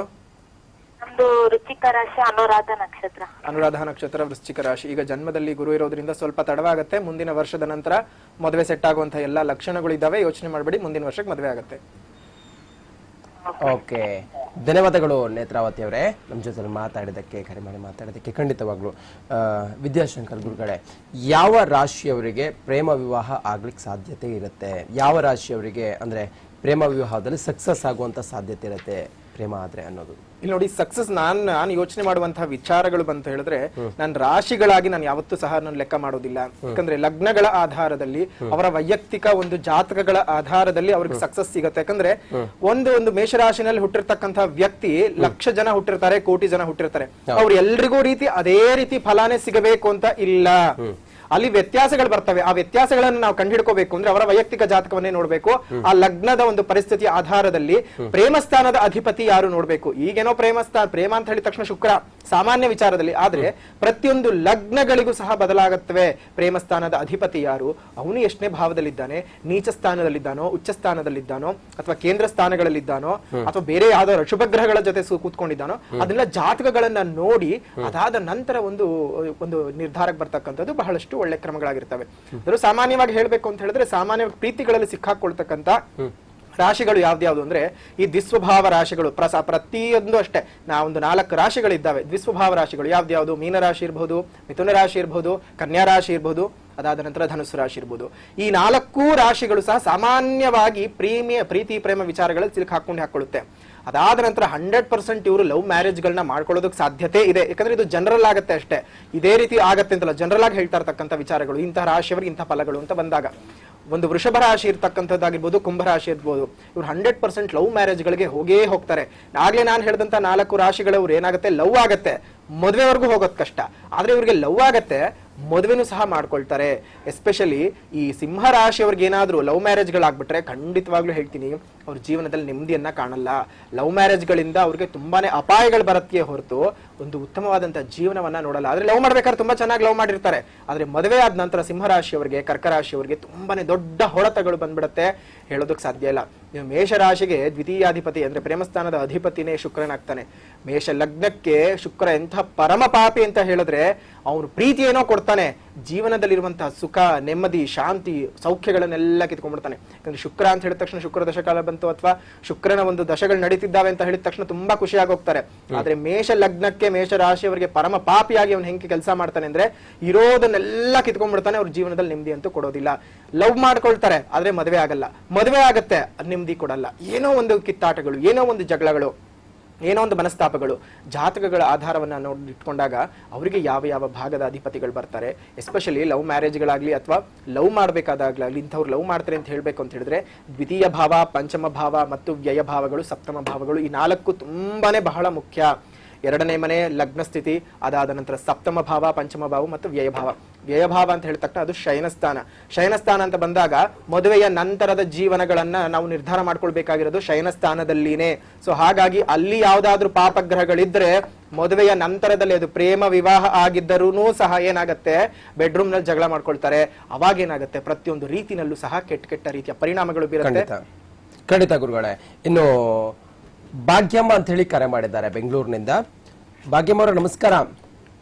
ನಮಸ್ಕಾರ ಸರ್. ನಮ್ಮ ಜೊತೆಯಲ್ಲಿ ಗುರುಗಳಿದ್ದಾರೆ ಶ್ರೀ ಹರಿಶಾಸ್ತ್ರಿ ಅವರು. ಮಾತಾಡಿ, ನಿಮ್ಮ ಹೇಳಿ ರಾಶಿ ಮತ್ತೆ ನಕ್ಷತ್ರವನ್ನ ಹೇಳಿ ಮಾತಾಡಿ. ನಮಸ್ಕಾರ ತಾಯಿ. ನಮಸ್ಕಾರ ಗುರುಜಿ. ಹೇಳಿಮ್ಮ, ಏನ್ ವಿಚಾರ ಕೇಳ್ಬೇಕಾಗಿತ್ತು? ಮಗಳು ಶಾಂಭವಿ ಅಂತ ಈಗ ಒಂದ್ 6 ತಿಂಗಳಾಯ್ತು. ಅವ್ರು ಲವ್ ಮ್ಯಾರೇಜ್ ಆದ್ರು. ಸರಿ. ಅವ್ರು ಯಜಮಾನ್ರ ಹೆಸರು ಬಂದು ದೊಡ್ಡೇಗೌಡ ಅಂತ. ಸರಿ. ಅವರು ಈಗ 3 ತಿಂಗಳು ಚೆನ್ನಾಗಿದ್ರು. ಈಗ ಒಂದ್ 3 ತಿಂಗಳಿಂದ ಗಂಡ ಹೆಂಡತಿಗೆ ಅಂಡರ್ಸ್ಟ್ಯಾಂಡಿಂಗ್ ಇಲ್ಲ. ಯಾವ ತರದ ಸಮಸ್ಯೆಗಳಾಗ್ತಾ ಇದೆಯಮ್ಮ? ಅಂಡರ್ಸ್ಟ್ಯಾಂಡಿಂಗ್ ಅಂದ್ರೆ ಅವ್ರ ಇಬ್ರಲ್ಲಿ ಏನಂತಾನೆ ಗೊತ್ತಾಗ್ತಾ ಇಲ್ಲ. ಅವ್ರ ಕಂಡ್ರೆ ಇವ್ರಿಗಾಗಲ್ಲ, ಇವ್ರ ಕಂಡ್ರೆ ಅವ್ರಿಗಾಗ್ತಾ ಇಲ್ಲ. ಅದ್ರ ವಿಚಾರವಾಗಿ ಇವತ್ತು ಮಾತಾಡ್ತಾ ಇದೀವಿ ನೋಡಿ. ಪ್ರೇಮ ವಿವಾಹ ಮಾಡ್ಕೊಂಡ್ರೆ ತಂದೆ ತಾಯಿಗಳಿಗೆ ಎಷ್ಟು ನೋವಿರುತ್ತೆ ಅಂತ ನಾವಿಲ್ಲಿ ಪರಿಶೀಲನೆಗಳನ್ನ ಮಾಡ್ತಾ ಇದೀವಿ. ಜಾತಕ ಅನ್ನುವಂಥದ್ದು ತುಂಬಾ ಮುಖ್ಯ. ವೈಯಕ್ತಿಕ ಜಾತಕ, ನಿಮ್ಮ ಅಳಿಯಂದ್ರ ಜಾತಕ, ನಿಮ್ಮ ಮಗಳ ಜಾತಕ ಯಾರಾದ್ರೂ ನುರಿತ ಜ್ಯೋತಿಷ್ಯರ ಬಳಿಗೆ ತಗೊಂಡೋಗಿ ತೋರಿಸಿ, ಈ ಜಾತಕಗಳು ಪರಸ್ಪರ ಜೀವನದ ಇಡೀ ಚೆನ್ನಾಗಿರ್ತಾರ, ಮಕ್ಕಳು ಮರಿಗಳಾಗಿ ಸಂತೋಷ 100 ವರ್ಷ ಬದುಕ್ತಾರ, ಬಾಳ್ತಾರ ಅನ್ನುವಂಥದ್ದನ್ನು ಮೊದಲು ತಿಳ್ಕೊಳ್ಳಿ. ಯಾಕಂತಂದ್ರೆ ಮದುವೆ ಆಗೋವರೆಗೂ ಒಂದು ತರದ ಜೀವನ, ಮದುವೆ ಆದ ನಂತರ ಇನ್ನೊಂದು ತರದ ಜೀವನ. ಈಗ ಡಿವೋರ್ಸ್ ತಗೊಂಡ್ರು ಕೂಡ ಮನಸ್ಸಿಗೆ ತುಂಬಾ ನೋವು. ವಿವಾಹ ಆಗೋಗಿದ್ದಾರೆ, ಲವ್ ಮ್ಯಾರೇಜ್ ಮಾಡ್ಕೊಂಡ್ಬಿಟ್ಟಿದ್ದಾರೆ, ಅದು ಆತುರದ ವಯಸ್ಸು ಅಂತ ಹೇಳ್ತೀವಿ. ಅಂತ ವಯಸ್ಸಲ್ಲಿ ಯಾವುದೂ ಯೋಚನೆ ಇರೋದಿಲ್ಲ ಅವ್ರಿಗೆ. ವಿವಾಹ ಏನೋ ಆಗೋಗಿದ್ದಾರೆ, ಆದ್ರೆ ಅದಕ್ಕೆ ಪರಿಹಾರ ಅನ್ನುವಂಥದ್ದು ಇದ್ದೇ ಇರುತ್ತಮ್ಮ. ಕೆಲವೊಂದು ಪರಿಹಾರಗಳನ್ನ ಸುಲಭ ರೀತಿಯಲ್ಲಿ ಮಾಡಿಕೊಳ್ಳೋದ್ರಿಂದ ಸಹ ನಿಮ್ಮ ಮಗಳ ಜೀವನ ಭವಿಷ್ಯ ಚೆನ್ನಾಗಿರುತ್ತೆ. ಹಾಗಾಗಿ ನುರಿತ ಜ್ಯೋತಿಷರನ್ನ ನೀವು ಭೇಟಿ ಮಾಡಿ, ಅವರ ವೈಯಕ್ತಿಕ ಜಾತಕವನ್ನ ತೋರಿಸಿ, ಇರುವಂತ ದೋಷಗಳನ್ನ ಪರಿಹಾರ ಮಾಡಿಕೊಂಡ್ರೆ ಬರುವಂತ ಯೋಗಗಳನ್ನ ಅನುಭವಿಸಿಕೊಂಡು ಅವ್ರಿಗಿರುವಂತಹ ಸಮಸ್ಯೆಗಳನ್ನ ನಿವಾರಣೆ ಮಾಡಿಕೊಂಡು 100 ವರ್ಷ ಮಕ್ಕಳು ಮರಿ ಜೊತೆ ಬಾಳ್ತಾರೆ. ಅದಕ್ಕೆ ನೀವು ಮಾಡ್ಬೇಕಾದಂಥದ್ದು ಜ್ಯೋತಿಷರನ್ನ ಭೇಟಿ ಮಾಡಿ. ಒಳ್ಳೇದಾಗ್ಲಿ ತಾಯಿ. ಓಕೆ, ಧನ್ಯವಾದಗಳು ಭಾಗ್ಯಮ್ಮ ಅವರು ಕರೆ ಮಾಡೋದಕ್ಕೆ. ಮತ್ತೊಬ್ರು ಕರೆ ಮಾಡಿದ್ದಾರೆ, ಶಾಂತಿ ಅಂತ ಹೇಳಿ. ನಮಸ್ಕಾರ. ನಮಸ್ಕಾರ. ಖಂಡಿತ ಮಾತಾಡಿ. ವಿದ್ಯಾಶಂಕರ್ ಗುರುಗಳಿದ್ದಾರೆ, ಮಾತಾಡಿ. ನಮಸ್ತೆ ಅಮ್ಮ, ಹೇಳಿ. ನಮಸ್ತೆ ಸರ್. ನನ್ನ ಮಗಳ ಮದ್ವೆ ಬಗ್ಗೆ ಕೇಳಬೇಕಾಗಿತ್ತು. ಮೀನರಾಶಿ ರೇವತಿ ನಕ್ಷತ್ರ. ಸ್ವಲ್ಪ ಜೋರಾಗಿ ಮಾತಾಡಿ. ಮೀನರಾಶಿ ರೇವತಿ ನಕ್ಷತ್ರ 1ನೇ ಪಾದ. 9/12/97. ಮದ್ವೆ ಯಾವಾಗ ಆಗತ್ತೆ ಅಂತನಾ? ಹಾ ನೋಡಿ, ಗೋಚಾರದ ಪರಿಸ್ಥಿತಿಗಳು ನೋಡಿದಾಗ ಒಳ್ಳೆ ರೀತಿಯ ಎಲ್ಲಾ ರೀತಿಯ ಒಂದು ಶುಭ ವಾತಾವರಣಗಳಿದ್ದಾವೆ. ಆದ್ರೆ ಆಗಸ್ಟಿನವರೆಗೂ ಸ್ವಲ್ಪ ಕಷ್ಟಗಳಿದ್ದಾವೆ. ಆಗಸ್ಟಿನ ನಂತರ ಮದುವೆ ಆಗುವಂತ ಎಲ್ಲಾ ಸಾಧ್ಯತೆಗಳಿದ್ದಾವೆ. ಬಟ್ ಏನೇ ಆದ್ರೂ ಸಹ ಮದುವೆ ವಿಚಾರ ಅಂತ ಬಂದಾಗ 2 ಮನೆತನಗಳ ಪ್ರಶ್ನೆ ಆಗತ್ತೆ. ನಾವುಗಳೇನ್ ಮಾಡ್ಬೋದು, ಜಾತಕಗಳು ಹೊಂದಾಣಿಕೆ ಆಗತ್ತೋ ಆಗಲ್ವೋ ಅದನ್ನ ಮಾತ್ರ ಹೇಳಲಿಕ್ಕೆ ಸಾಧ್ಯನೇ ಹೊರತು ಆ ಮನೆತನಗಳು ಹೊಂದಾಣಿಕೆ ಆಗುತ್ತಾ, ಆ ಮನೆಗಳೇ ಒಳಗಡೆ ಇರ್ತಕ್ಕಂಥ ವ್ಯಕ್ತಿಗಳು ಚೆನ್ನಾಗಿರ್ತಾರ, ಅವ್ರು ಚೆನ್ನಾಗಿ ಬಾಳಿಸ್ಕೊಳ್ತಾರ, ಅದು ತುಂಬಾನೇ ಮುಖ್ಯ ಆಗುತ್ತೆ. 2 ಕಡೆ ಸಂಬಂಧಗಳನ್ನ ಕೂಲಂಕುಷವಾಗಿ ಪರಿಶೀಲನೆ ಮಾಡಿ ಜಾತಕಗಳನ್ನು ತೋರಿಸ್ಕೊಂಡು ಅದಾದ ನಂತರ ಮದುವೆ ಮಾಡೋದು ಬಹಳಷ್ಟು ಉತ್ತಮವಾದದ್ದು. ಖಂಡಿತ ಧನ್ಯವಾದಗಳು ಶಾಂತಿ ಅವರೇ, ಕರೆ ಮಾಡಿ ಮಾತಾಡಿದಕ್ಕೆ. ಇನ್ನೊಬ್ರು ಇದ್ದಾರೆ ಬೆಂಗಳೂರಿನಿಂದ, ಲೀಲಾವತಿ ಅಂತ ಹೇಳಿ. ನಮಸ್ಕಾರ ಮೇಡಮ್. ನಮಸ್ತೆ ಗುರುಜಿ. ಗುರುಗಳಿದ್ದಾರೆ, ಮಾತಾಡಿ. ನಮಸ್ಕಾರಮ್ಮ. ನಮಸ್ತೆ ಗುರುಗಳೇ. ನಮ್ಗೆ ನಮ್ದು ಲವ್ ಮ್ಯಾರೇಜ್ ಅಲ್ಲ, ಸಾರಿ ಅರೇಂಜ್ ಮ್ಯಾರೇಜ್.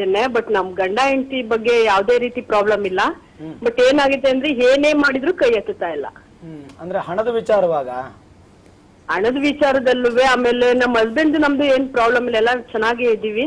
ಆದ್ರೆ ಯಾವ್ದೇ ರೀತಿನಲ್ಲೂ ಯಾವ್ದೇ ಒಂದ್ ಕೆಲಸ ಮಾಡ್ಲಿ, ಏನೇ ಒಂದ್ ಮಾಡ್ಲಿ, ಅಂದ್ರೆ ಒಂದು ಜಾಗ ತಗೊಳಕ್ ಆಗ್ತಿಲ್ವಾ, ಮನೆ ಕಟ್ಟಕ್ ಆಗ್ತಿಲ್ವಾ, ಸಾಲ ಬಾಧ ಯಾವ್ದು ಆಗ್ತಾ ಇಲ್ಲ. ನೋಡಿ, ಒಂದಂತೂ ಸತ್ಯವಾದಂತ ವಿಚಾರ, ನಮ್ಮ ಜೀವನವನ್ನ ನಾವೇ ಸೃಷ್ಟಿ ಮಾಡ್ಕೊಳ್ಬೇಕು. ಕಷ್ಟಪಟ್ರೆ ಮಾತ್ರನೇ ನಮ್ಮ ಜೀವನದಲ್ಲಿ ಸುಖ. ಆದ್ರೂ ನೀವಿಬ್ರು ಕಷ್ಟ ಪಡ್ತಾ ಇದ್ರೆ ಆದ್ರೂ ಸುಖ ಅನುಭವಿಸ್ತಾ ಇಲ್ಲ, ಏಳಿಗೆ ಬರ್ತಾ ಇಲ್ಲ ಅಂತಂದ್ರೆ ಅದಕ್ಕೆ ಕಾರಣ ಏನಿರ್ಬೋದು? ನಿಮ್ಮ ಮನೆ ಏನಾದ್ರೂ ಸಮಸ್ಯೆ ಆಗಿದ್ಯಾ, ಅಥವಾ ನಿಮ್ಗೆ ಏನಾದ್ರೂ ಪಿತೃ ದೋಷಗಳಿದ್ಯಾ, ಅಥವಾ ನಿಮ್ಮ ಯಜಮಾನರ ಜಾತಕದಲ್ಲಿ ಸ್ತ್ರೀ ದೋಷ ಇದೆಯಾ, ಅಥವಾ ಬೇರೆ ರೀತಿಯಂತಹ ಸಮಸ್ಯೆಗಳನ್ನು ಉಂಟು ಮಾಡುವಂತ ದೋಷಗಳಿದೆ ಅಂತ ಮೊದಲು ನೀವು ತಿಳ್ಕೊಳ್ಬೇಕು. ನೋಡಿ, ತಲೆನೋವು ಇದೆ ಅಂತ ಕೂಡಲೇ ನಂಗೆ ತಲೆನೋವು ಇದೆ ಅಂದ್ಕೊಂಡ್ರೆ ಅದು ವಾಸಿ ಆಗಲ್ಲ. ಅದಕ್ಕೆ ಬೇಕಾದಂತ ಒಂದು ಮಾತ್ರೆನೋ ಏನೋ ಒಂದು ಉಪಯೋಗಿಸಿದಾಗ ಮಾತ್ರನೇ ನಮಗೆ ಅದು ವಾಸಿ ಆಗುತ್ತೆ. ಹಾಗಾಗಿ ನಿಮ್ಮಿಬ್ಬರು ವೈಯಕ್ತಿಕ ಜಾತಕಗಳನ್ನ ನುರಿತ ಜ್ಯೋತಿಷ್ಯರ ಹತ್ರ ತೋರಿಸ್ಕೊಳ್ಳಿ ಮೊದಲು. ಯಾಕೆಂತಂದ್ರೆ ಜಾತಕ ಅನ್ನುವಂಥದ್ದು ತುಂಬಾ ಇಂಪಾರ್ಟೆಂಟ್. ನಿಮ್ಗೆ ಏನ್ ದಶೆ ನಡೀತಾ ಇದೆ, ನಿಮ್ಮ ಯಜಮಾನರಿಗೆ ಏನ್ ದಶೆ ನಡೀತಾ ಇದೆ, ಇಬ್ಬರು ಜಾತಕದಲ್ಲಿ ಕುಜ ಏನಾದ್ರು ನೀಚನಾಗಿದ್ದ ಅನ್ಕೊಳ್ಳಿ, ನೀವು ಒಂದು ಸೈಟ್ ಅಡ್ವಾನ್ಸ್ ಕೊಟ್ಟರು ಅಡ್ವಾನ್ಸ್ ವಾಪಸ್ ಬರಲ್ಲ, ಸೈಟು ನಿಮ್ಮ ಹೆಸರು ರಿಜಿಸ್ಟ್ರೇಷನ್ ಮಾಡ್ಕೊಳಕ್ಕಾಗಲ್ಲ, ಮನೆ ತಗೊಳಕ್ಕಾಗಲ್ಲ, ಈ ತರದ ಹಲವಾರು ಸಮಸ್ಯೆಗಳನ್ನ ನಾವು ನೋಡಬಹುದು. ಹಾಗಾಗಿ ವೈಯಕ್ತಿಕ ಜಾತಕ ತುಂಬಾ ಇಂಪಾರ್ಟೆಂಟ್ ಆಗಿರುತ್ತಮ್ಮ. ಯಾರು ದೇವರಲ್ಲ, ನಿಮ್ಮ ಜಾತಕ ಅನ್ನುವಂಥದ್ದು ನೋಡಿ ಜ್ಯೋತಿಷ್ಯರು ನಿಮಗೆ ನುರಿತವಾಗಿ ತಿಳಿಸ್ತಾರೆ. ಅದನ್ನ ನೀವು ತಿಳ್ಕೊಂಡು ಇರುವಂತಹ ದೋಷಗಳನ್ನ ಪರಿಹಾರ ಮಾಡ್ಕೊಂಡ್ರೆ ಬರುವಂತಹ ಯೋಗಗಳನ್ನು ನೀವು ಅನುಭವಿಸ್ಕೊಂಡು ಸುಖವಾದ ಜೀವನ ಇನ್ನು ಮುಂದಕ್ಕೆ ನೀವು ಕಾಣಬಹುದಮ್ಮ. ಒಳ್ಳೇದಾಗ್ಲಿ ತಾಯಿ. ಖಂಡಿತ ಧನ್ಯವಾದಗಳು ಕರೆ ಮಾಡಿದ್ದಕ್ಕೆ. ಮತ್ತೊಬ್ರು ಇದ್ದಾರೆ ಚಿಂತಾಮಣಿಯಿಂದ ನರಸಮ್ಮ ಅಂತ ಹೇಳಿ. ನಮಸ್ಕಾರ. ನಮಸ್ಕಾರ ಸರ್. ನಮಸ್ಕಾರ, ಗುರುಗಳಿದ್ದಾರೆ ಮಾತಾಡಿ. ಸರಿ ಸರ್. ನಮಸ್ತೆ, ಹೇಳಿ. ಹಲೋ, ಹೇಳಿ ಹೇಳಿ. ನಮಸ್ಕಾರ ಸರ್. ನಮಸ್ಕಾರ, ಮಾತಾಡಮ್ಮ ಮುಂದೆ. ಸರ್, ನನ್ನ ಮಗಳಿಗೆ ತುಂಬಾ ಸಮಸ್ಯೆ. ಹ್ಮ್ ಮದ್ವೆ ಆದಾಗ್ನಿಂದ 4 ವರ್ಷ ಆಯ್ತು ಮದ್ವೆ ಆಗಿ. ಅರೇಂಜ್ ಮ್ಯಾರೇಜ್ ಮಾಡಿದ್ರ ಲವ್ ಮ್ಯಾರೇಜ್ ಮಾಡ್ಕೊಂಡು ಹೋಗಿದ್ರೆ ನಮ್ಮ ಅವರು? ಸರ್ ಆ ಹುಡ್ಗಿಗ್ 4 ವರ್ಷ ಆಯ್ತು ಸರ್ ಮದ್ವೆ ಆಗಿ. ಸರಿ, 4 ವರ್ಷ ಆಯ್ತು. ಅವ್ರ ಸರ್ ಲವ್ ಮ್ಯಾರೇಜ್ ಅದು. ಮತ್ತೆ ನಾವು ಮದ್ವೆ ಮಾಡಿದ್ವಿ ವೆಂಕಟರಮಣ ಸ್ವಾಮಿ ಗುಡಿಯಲ್ಲಿ. ವೆಂಕಟರಮಣ ಸ್ವಾಮಿ ಗುಡಿನಲ್ಲಿ ನಾವೇ ಮದ್ವೆ ಮಾಡಿದ್ವಿ. ಏನ್ ತೊಂದ್ರೆ ಇತ್ತು ಅದನ್ನ ಹೇಳಿ. ಓಕೆ, ಧನ್ಯವಾದಗಳು ಕರೆ ಮಾಡೋದಕ್ಕೆ. ಬಹುಶಃ ಟಿವಿ ನೋಡ್ಕೊಂಡು ಮಾತಾಡಿದ್ರು ಅನ್ಸುತ್ತೆ. ಟಿವಿ ನೋಡ್ಕೊಂಡು ಮಾತಾಡಬೇಡಿ ದಯವಿಟ್ಟು. ಖಂಡಿತವಾಗ್ಲೂ ಕೂಡ ನಾವು ಚರ್ಚೆನ ಮಾಡ್ತಾ ಇದ್ವಿ. ಹರಿಶಾಸ್ತ್ರಿ ಅವರೇ, ಇನ್ನು ಜಾತಕವನ್ನ ಪರಾಮರ್ಶೆ ಮಾಡದೆ ಲವ್ ಮಾಡ್ತಿರ್ತಾರೆ, ಮದುವೆ ಆದ್ರೆ ಏನೆಲ್ಲ ಸಮಸ್ಯೆಗಳಿಗೆ ಮುಂದೆ ಕಾರಣ ಆಗಬಹುದು ಅನ್ನೋದು. ಮೊದಲನೇದು, ಹುಡುಗ ಹುಡುಗಿನೋ ಲವ್ ಮಾಡ್ಬಿಟ್ಟಿದ್ದಾರೆ ಅನ್ಕೊಳ್ಳಿ, ಪ್ರೇಮ ವಿವಾಹಕ್ಕೆ ಸಂಬಂಧಪಟ್ಟಾಗಿ ಮದುವೆ ಆಗಿದ್ದಾರೆ. ಮದುವೆ ಆಗಬೇಕು ಅನ್ನೋ ಸಮಯದಲ್ಲಿ ತಂದೆ ತಾಯಿಗಳ ಒಂದು ಸ್ಥಾನ ಹೇಗಿರಬೇಕು, ಪೋಷಕರು ಏನು ಮಾಡಬೇಕು, ಈಗಿನ ಕಾಲಕ್ಕೆ ದೊಡ್ಡ ತಪ್ಪು ಅನ್ನೋದು ಬರ್ತಾ ಇಲ್ಲ ಇಲ್ಲಿ. ಯಾಕೆಂತಂದ್ರೆ ಹಲವಾರು ಜನ ಹೇಗಾದ್ರೆ, ಈಗ ಒಂದು ಫ್ಲೈಟ್ ಅಲ್ಲಿ ಯಾರಾದ್ರೂ ಪರಿಚಯ ಆದ್ರು ಅನ್ಕೊಳ್ಳಿ, ಆ ಫ್ಲೈಟ್ ಲ್ಯಾಂಡ್ ಆಗೋಷ್ಟೊತ್ತಿಗೆ ಅವ್ರಿಬ್ರು ಪ್ರೇಮಿಗಳಾಗ್ಬಿಟ್ಟಿರ್ತಾರೆ. ಅಂತ ಪರಿಸ್ಥಿತಿ ಇವತ್ತು ನಾವು ಜೀವನದಲ್ಲಿ ನೋಡ್ತಾ ಇದೀವಿ. ನನ್ನ ಬಳಿಗೆ ಸುಮಾರು ಜನ ಜಾತಕವನ್ನು ತಗೊಂಡ್ಬರ್ತಾರೆ ತಂದೆ ತಾಯಿಗಳು. ಈ ತರದ ಸಮಸ್ಯೆ ಮಾಡ್ಕೊಂಡ್ಬಿಟ್ಟಿದ್ದಾರೆ ನನ್ನ ಮಗಳು. ಇದರಲ್ಲಿ ಇನ್ನೊಂದು ದೊಡ್ಡ ನೋವಾಗಂತ ಸಂಗತಿ ಏನಂದ್ರೆ, ಈ ಜಾತಿ, ಆ ಜಾತಿನ ಮದುವೆ ಮಾಡ್ಕೊಳಕ್ಕೆ ಲವ್ ಮಾಡ್ತಾ ಇದ್ದಾಳೆ. ಮಾತಾಡ್ತೀನಿ ಗುರುಗಳೇ. ಭಾರ್ಗವಿ ಅಂತ ಹೇಳಿ ಕರೆ ಮಾಡಿದ್ದಾರೆ. ಭಾರ್ಗವಿ ಅವರೇ ನಮಸ್ಕಾರ.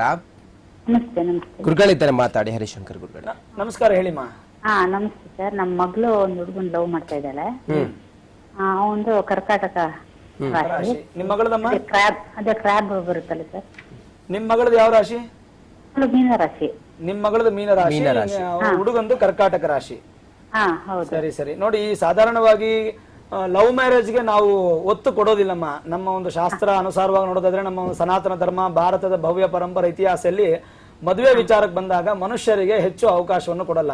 ದೇವತೆಗಳ ಲವ್ ಮ್ಯಾರೇಜ್ ಆಗಿದ್ರು ಸರಿ, ಆದ್ರೆ ನಮ್ಮ ಜೀವನದಲ್ಲಿ ನಾವು ಅದನ್ನ ಅಳವಡಿಸ್ಕೊಳ್ಬಾರ್ದು. ಆದಷ್ಟು ಹಿರಿಯರು ನೋಡಿ, ಏನೋ ಒಬ್ರಿಗೊಬ್ರು ಪರಸ್ಪರ ಬೀಗರು ಮಾತಾಡಿ ಮನೆತನಗಳು. ಯಾಕಂದ್ರೆ ಮದುವೆ ಮಾಡ್ಬೇಕಾದ್ರೆ 7 ತಲೆಮಾರು ಹಿಂದೆ ನೋಡಿ ಅಂತ ಹೇಳ್ತಾರೆ. ಅವ್ರು ಏನು ಕೆಟ್ಟದ್ ಮಾಡಿದಾರ, ಒಳ್ಳೇದ್ ಮಾಡಿದಾರ, ಎಲ್ಲವನ್ನ ನೋಡಿ ಮದುವೆ ಮಾಡ್ಬೇಕು. ಈಗ ಲವ್ ಮಾಡ್ತಾ ಇದಾರೆ ಅನ್ನೋ ಒಂದು ಉದ್ದೇಶಕ್ಕೆ ನಾನು ಮದುವೆ ಮಾಡಿ ಅಂತ ಹೇಳಲ್ಲ.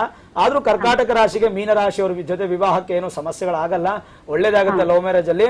ಬಟ್ ಹುಡುಗ ಎಂತವನು, ಆ ಹುಡುಗನ ಕ್ವಾಲಿಟೀಸ್ ಏನು, ಅವನ ಸ್ವಭಾವ ಏನು, ತಂದೆ ತಾಯಿಗಳು ಹೇಗಿದ್ದಾರೆ, ಮುಂದಕ್ಕೆ ಜೀವನ ಚೆನ್ನಾಗಿರುತ್ತಾ. ಆಮೇಲೆ ನೀವು ಬರೀ ರಾಶಿಯನ್ನ ಹೇಳಿದ್ರೆ ಮಾತ್ರ ಅವ್ರಿಬ್ರು ಜಾತಕಗಳು ಗೊತ್ತಿಲ್ಲ. ಅವ್ರಿಗೇನಾದ್ರೂ ನೀಚ ಸ್ಥಾನದಲ್ಲಿ ಶುಕ್ರ ಏನಾದ್ರೂ ಇದ್ದು, ಅಥವಾ ಇಬ್ಬರಲ್ಲಿ ಏನಾದ್ರೂ ಸರ್ಪದೋಷಗಳು, ಕಾಳಸರ್ಪದೋಷ ಅಂತದ್ದು ಒಬ್ರಿಗಿದ್ದು ಒಬ್ರಿಗಿಲ್ದೇ ಇರೋದಂಥದ್ದು, ಈ ತರದ್ದು ಬೇರೆ ಏನಾದ್ರೂ ವೈಯಕ್ತಿಕ ಸಮಸ್ಯೆಗಳಿದ್ರೆ ನಿಲ್ಲಲ್ಲಮ್ಮ.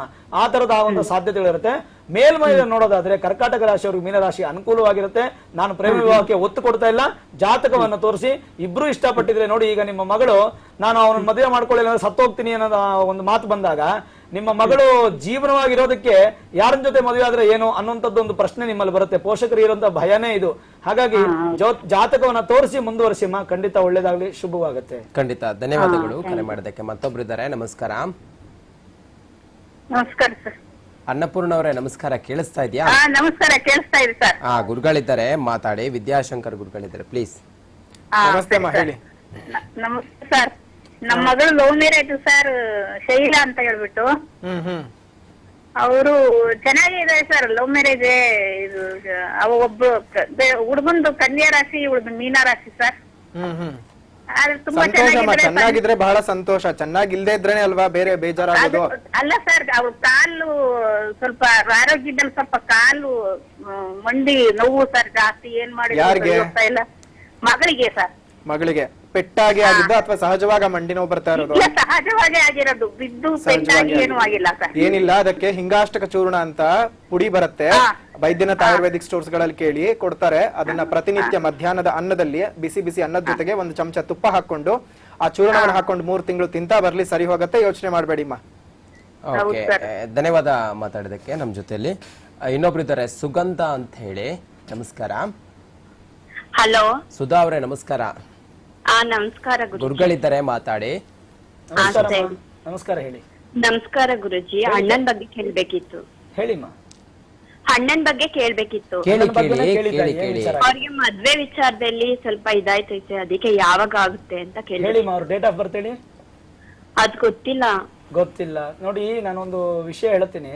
ಈಗ ಒಂದು ಏನೋ ಒಂದು ರೋಗ ಇದೆ ಅನ್ಕೊಳ್ಳಿ, ಡಾಕ್ಟರ್ ಹತ್ರ ಹೋಗಿದ ತಕ್ಷಣ ಮುಖ ನೋಡಿ ಅಥವಾ ಶರೀರ ನೋಡಿ ಈ ರೋಗ ಇದೆ ಅಂತ ಹೇಳಲಿಕ್ಕೆ ಸಾಧ್ಯ ಆಗುತ್ತಾ ತಾಯಿ? ಖಂಡಿತ ಆಗೋದಿಲ್ಲ. ಅದಕ್ಕೆ ಸಂಬಂಧಪಟ್ಟಂತ ಟೆಸ್ಟ್ ಮಾಡಿ ಬರುವಂತ ರಿಪೋರ್ಟ್ ನೋಡಿ ಡಾಕ್ಟರ್ ಹೇಳ್ತಾರೆ. ಹಾಗೆ ಒಬ್ಬ ಜ್ಯೋತಿಷ್ಯನಾಗಿ ನಾನು ಹೇಳೋದೇನಂತಂದ್ರೆ, ಅವರ ವೈಯಕ್ತಿಕ ಜಾತಕವನ್ನ ನೀವು ತಗೊಂಡೋಗಿ ನುರಿತ ಜ್ಯೋತಿಷ್ಯರ ಹತ್ರ ತೋರಿಸಿಮ್ಮ. ಮೊದಲನೇದಾಗಿ ನೀವು ಮಾಡ್ಬೇಕಾಗಿರ್ತಕ್ಕಂಥದ್ದು. ಅಣ್ಣನ ಮದುವೆಗೋಸ್ಕರ ಕೇಳ್ತಾ ಇದೀರಾ, ತಂಗಿಯಾಗಿ ನಿಮ್ಮ ಒಂದು ಜವಾಬ್ದಾರಿನ ಮಾಡ್ತಿದ್ದೀರಾ, ಬಹಳ ಸಂತೋಷ. ತಂದೆ ಅಣ್ಣನ ಮೇಲೆ ತುಂಬಾ ಪ್ರೀತಿಯನ್ನು ಇಟ್ಕೊಂಡಿದ್ದೀರಾ. ಆದ್ರೆ ನೀವು ಈ ಪ್ರೀತಿಯನ್ನ ಹೇಗೆ ಪ್ರಕಟ ಮಾಡಬೇಕು ಅಂತಂದ್ರೆ, ಅವ್ರ ಜಾತಕವನ್ನು ತಗೊಂಡೋಗಿ ಮೊದಲು ತೋರಿಸಿ. ಯಾಕೆ ಮದುವೆ ಲೇಟ್ ಆಗ್ತಾ ಇದೆ, ಕಾರಣ ಏನು, ಸಪ್ತಮ ಸ್ಥಾನದಲ್ಲಿ ಸಮಸ್ಯೆ ಇದೆಯಾ, ಮತ್ತೆ ವಿವಾಹಕ್ಕೆ ಸಂಬಂಧಪಟ್ಟಂತಹ ಸಪ್ತಮ ಸ್ಥಾನದ ದೋಷ ಏನಾದ್ರೂ ಇದೆಯಾ, ಕಳತ್ರ ಕಾರಕನ ನೀಚನಾಗಿದ್ದಾನ, ಅಥವಾ ಏನಾದ್ರೂ ದಶೆಗಳಲ್ಲಿ ಭುಕ್ತಿ, ಅಂತರ್ಭುಕ್ತಿ, ನೀಚ ಭುಕ್ತಿಗಳೇನು ನಡೀತಾ ಇದೆಯಾ, ಈ ತರದ ಹಲವಾರು ಇದೆಯಮ್ಮ. 1-2 ರೀತಿಯಲ್ಲಿ ನಾವು ನೋಡಿ ನಿರ್ಧಾರ ಮಾಡ್ಲಿಕ್ಕೆ ಆಗಲ್ಲ. ಜಾತಕವನ್ನ ತೋರಿಸಿ ತದನಂತರ ನಿರ್ಧಾರ ಮಾಡಿ. ಖಂಡಿತವಾಗ್ಲೂ ನಿಮ್ಮ ಅಣ್ಣನ ವಿವಾಹ ಬೇಗ ಆಗ್ಲಿ ಅಂತ ನಾನು ದೇವರನ್ನ ಪ್ರಾರ್ಥನೆ ಮಾಡ್ತೀನಿ. ಶುಭವಾಗ್ಲಿ ತಾಯಿ. ಓಕೆ, ಧನ್ಯವಾದ. ಮತ್ತೊಬ್ರು ಇದ್ದಾರೆ. ನಮಸ್ಕಾರ, ನಿರ್ಮಲಾ ಅವರೇ. ನಮ್ದು ಹಸ್ತ ನಕ್ಷತ್ರ ಕನ್ಯಾ ರಾಶಿ ರೀ, ಮದುವೆನೇ ಆಗಿಲ್ಲ. ಗುರುಗಳಿದ್ದಾರೆ, ಮಾತಾಡಿ. ನಮಸ್ತೆ ಅಮ್ಮ. ನಮಸ್ತೆ ಗುರುಜಿ. ನಮಸ್ತೆ. ಸ್ವಲ್ಪ ಜೋರಾಗಿ ಮಾತಾಡಿ, ನಿಮ್ಮ ರಾಶಿ ಹೇಳಿ. ಹಾಗೆ ನಮ್ ಕನ್ಯಾ ರಾಶಿ ಹಸ್ತ ನಕ್ಷತ್ರ. ಹಸ್ತ ನಕ್ಷತ್ರ ಕನ್ಯಾ ರಾಶಿ, ಮದುವೆನೇ ಆಗಿಲ್ಲ, 40 years ಆಯ್ತು.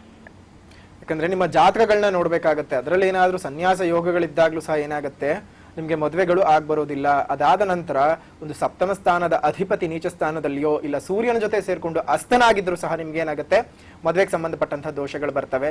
ಮೊದಲು ನಿಮ್ ಜಾತಕಗಳನ್ನ ತೋರಿಸ್ಕೊಳ್ಳೋ ಕೆಲಸ ಮಾಡಿ. ಅದಾದ ನಂತರ ಜಾತಕದ ಆಧಾರದಲ್ಲಿ ಅದಕ್ಕೆ ಪರಿಹಾರ ಕ್ರಮಗಳು ಸಿಕ್ಕೇ ಸಿಗತ್ತೆ, ಯೋಚನೆ ಮಾಡಬೇಡಿ. ಖಂಡಿತ. ಧನ್ಯವಾದಗಳು ನಿರ್ಮಲಾ ಅವರೇ, ನಮ್ಮ ಜೊತೆಲಿ ಕರೆ ಮಾಡಿ ಮಾತಾಡಿದಕ್ಕೆ. ರಾಣೆಬೆನ್ನೂರಿನಿಂದ ಗೀತಾ ಅಂತೇಳಿ ಕರೆ ಮಾಡಿದ್ದಾರೆ. ನಮಸ್ಕಾರ.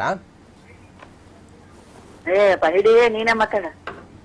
ನಮಸ್ಕಾರ ಗೀತಾ ಅವರೇ, ಸ್ವಲ್ಪ ಜೋರಾಗಿ ಮಾತಾಡಿ. ನಿಮ್ಮ ರಾಶಿ ಮತ್ತೆ ನಕ್ಷತ್ರ ಹೇಳಿ, ಗುರುಗಳು ಅದಕ್ಕೆ ಉತ್ತರ ಕೊಡ್ತಾರೆ. ರಾಶಿ ಕರ್ಕ ಲಗ್ನ. ಹೇಳಿಮ್ಮ, ಏನ್ ವಿಚಾರ ಆಗಿತ್ತು ತಾಯಿ? ಏನ್ ವಿಚಾರಕ್ಕೆ ಅಂದ್ರೆ? ಮಕ್ಕಳಾಗಿಲ್ಲ, ಈಗ 7ನೇ ವರ್ಷ ನಡೀತಾ ಇದೆ. ಅದು ಏನು, ಯಾಕೆ ಸಮಸ್ಯೆ ಅಂತ ನೋಡಿ.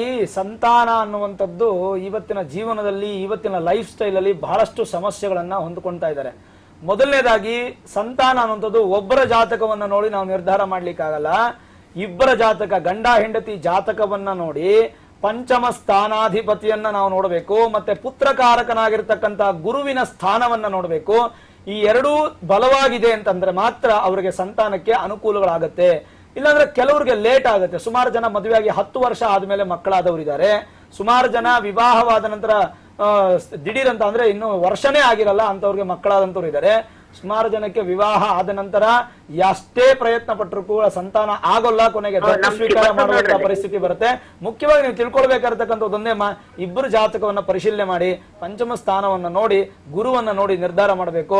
ಹಾಗೇನಾದ್ರೂ ದೋಷ ಇತ್ತಂದ್ರೆ ಅದಕ್ಕೆ ಬೇಕಾದ ಸುಲಭ ಪರಿಹಾರಗಳಿರುತ್ತೆ. ಪರಿಹಾರದ ಮಾರ್ಗವನ್ನ ಸೂಚಿಸ್ಕೊಳ್ಳಿ.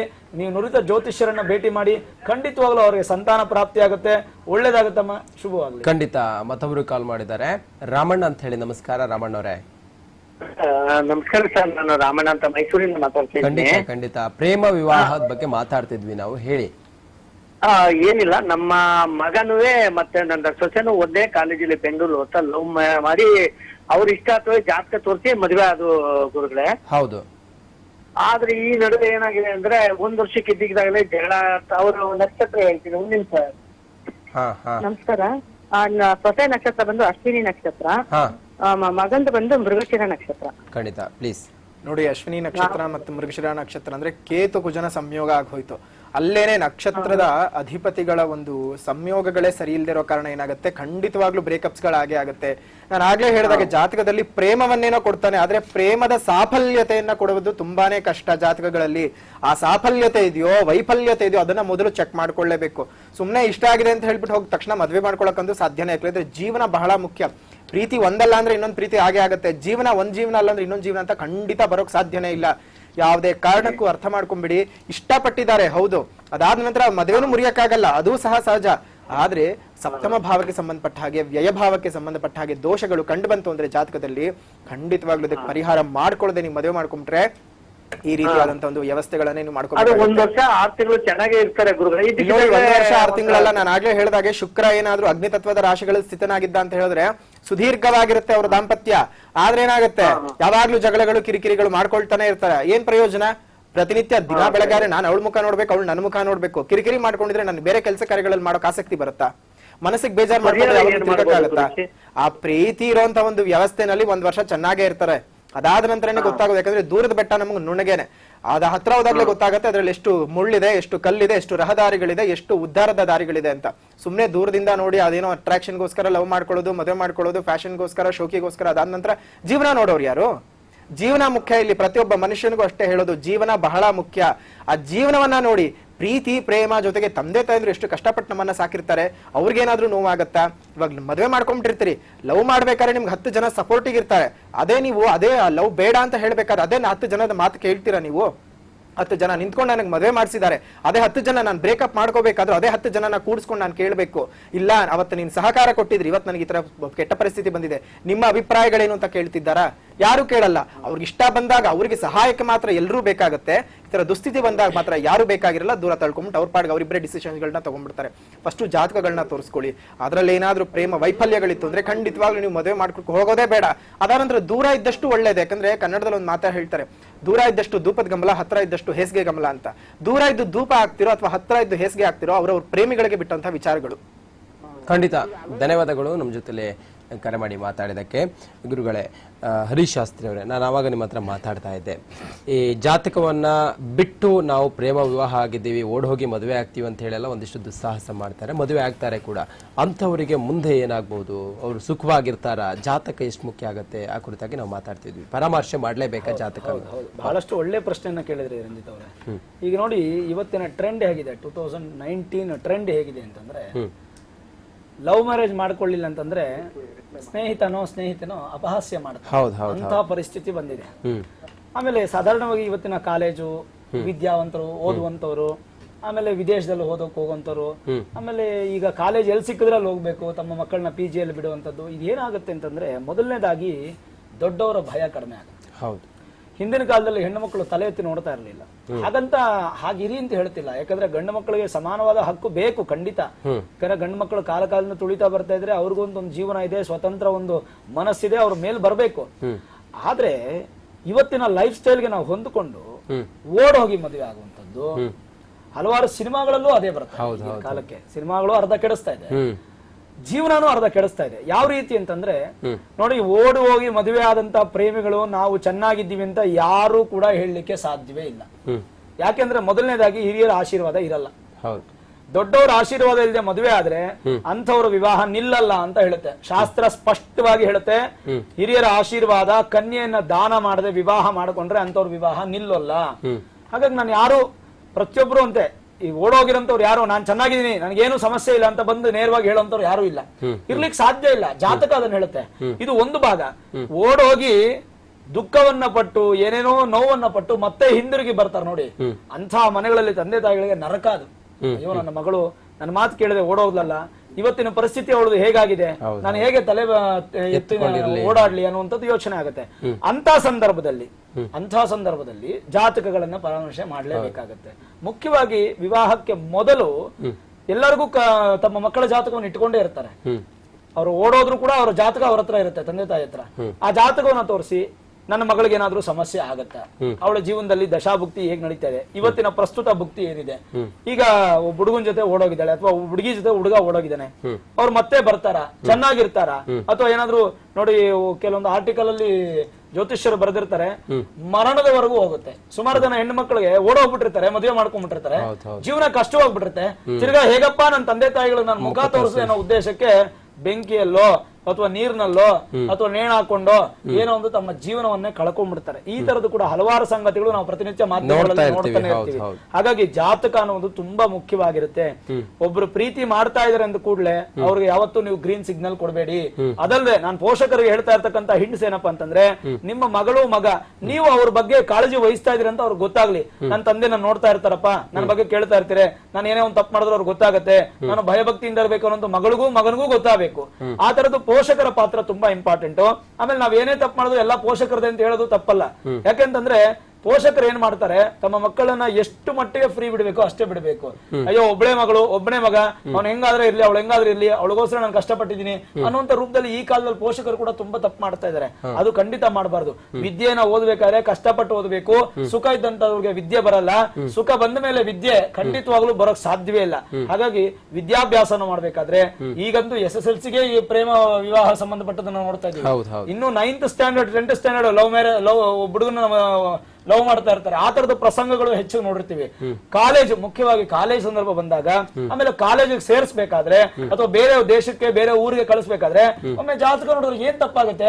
ಮಕ್ಕಳ ಜೀವನ ಚೆನ್ನಾಗಿರುತ್ತೆ ಅಂತಂದ್ರೆ ಒಂದು ಅರ್ಧ ಗಂಟೆ ಜ್ಯೋತಿಷ್ಯರ ಹತ್ರ ನೀವು ಕಳೆದು ಒಂದು ಜಾತಕವನ್ನ ತೋರಿಸಿ ಅದರಲ್ಲಿ ಈ ತರ ಸಂದರ್ಭಗಳಿದೆಯಾ, ಕಳಿಸೋದಾ ಬೇಡವಂತ ಒಂದು ನಿರ್ಧಾರ ತಗೊಳ್ಳಿ.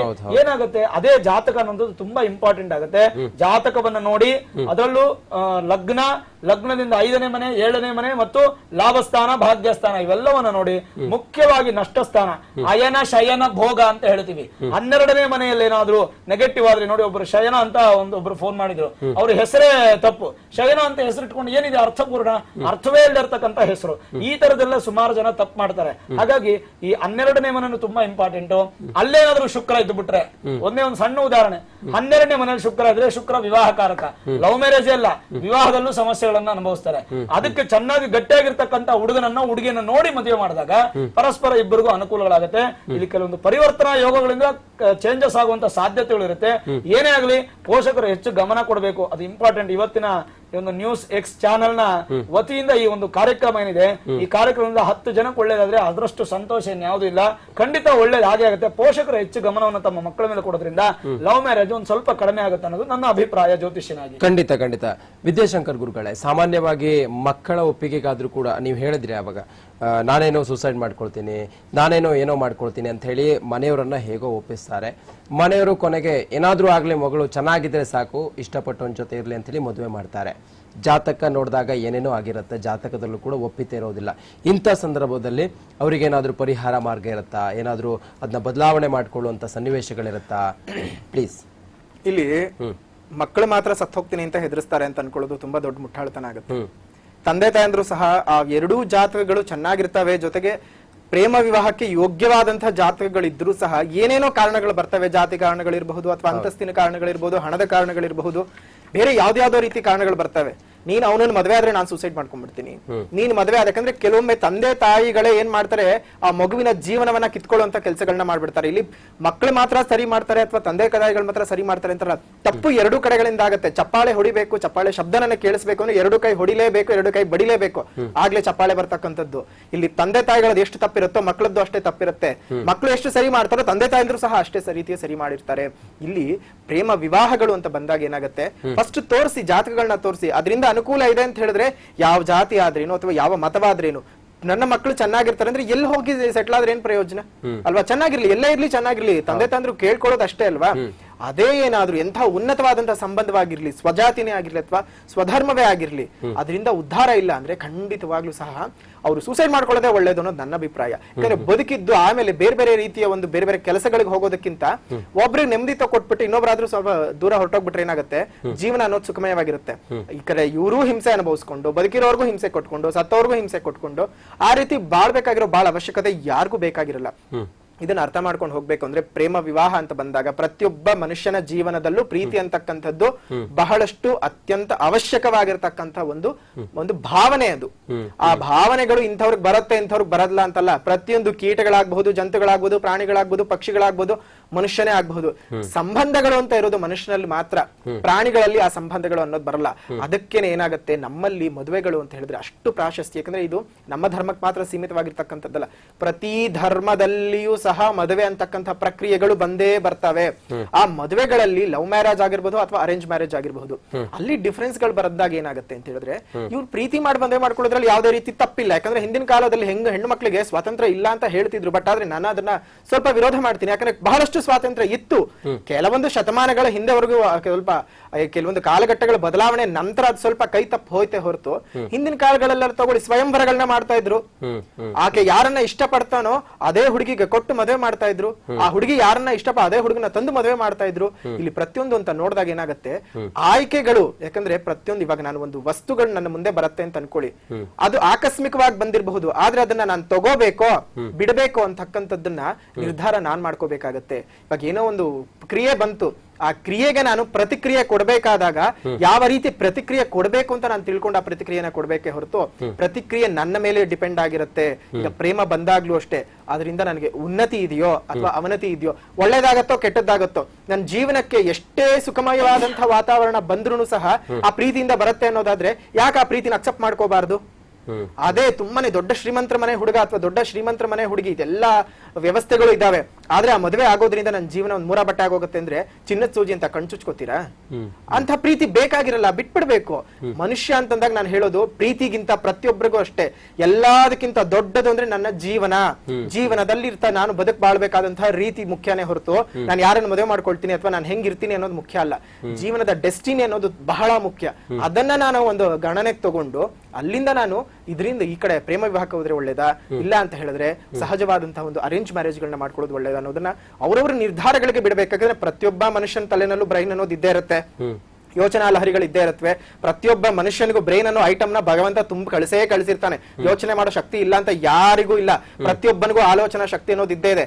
ಅದನ್ನ ನಾನು ತಗೊಳ್ಳೋದ್ರಿಂದ ನನಗೆ ಅನುಕೂಲ ಆಗತ್ತಾ ಆಗಲ್ವಾ ಅದನ್ನ ಯೋಚನೆ ಮಾಡ್ಬೇಕಷ್ಟೇ. ಸುಮ್ನೆ ನನ್ ಕಣ್ಮುಂದೆ ಎಲ್ಲಾ ಇದೆ ಅಂತ ಹೇಳ್ಬಿಟ್ಟು ಎಲ್ಲಾ ತಗೊಂಡ್ ತಿನ್ಬಿಟ್ರೆ ಏನಾಗುತ್ತೆ ಹೇಳಿ? ಈ ಕಡೆ ಜಾಮೂನ್ ತಿನ್ನೋದು, ಈ ಕಡೆ ರಸಗುಲ್ಲಾ ತಿನ್ನೋದು, ಈ ಕಡೆ ರಸಮಲೈ ತಿನ್ನೋದು ಏನಾಗುತ್ತೆ, ಹೊಟ್ಟೆ ಒಳಗೆ ಎಲ್ಲ ಸೇರ್ಕೊಳ್ಳುತ್ತೆ. ಬೆಳಗ್ಗೆ ಎದ್ದ ತಕ್ಷಣ ಬೇದಿ ಆಗುತ್ತೆ.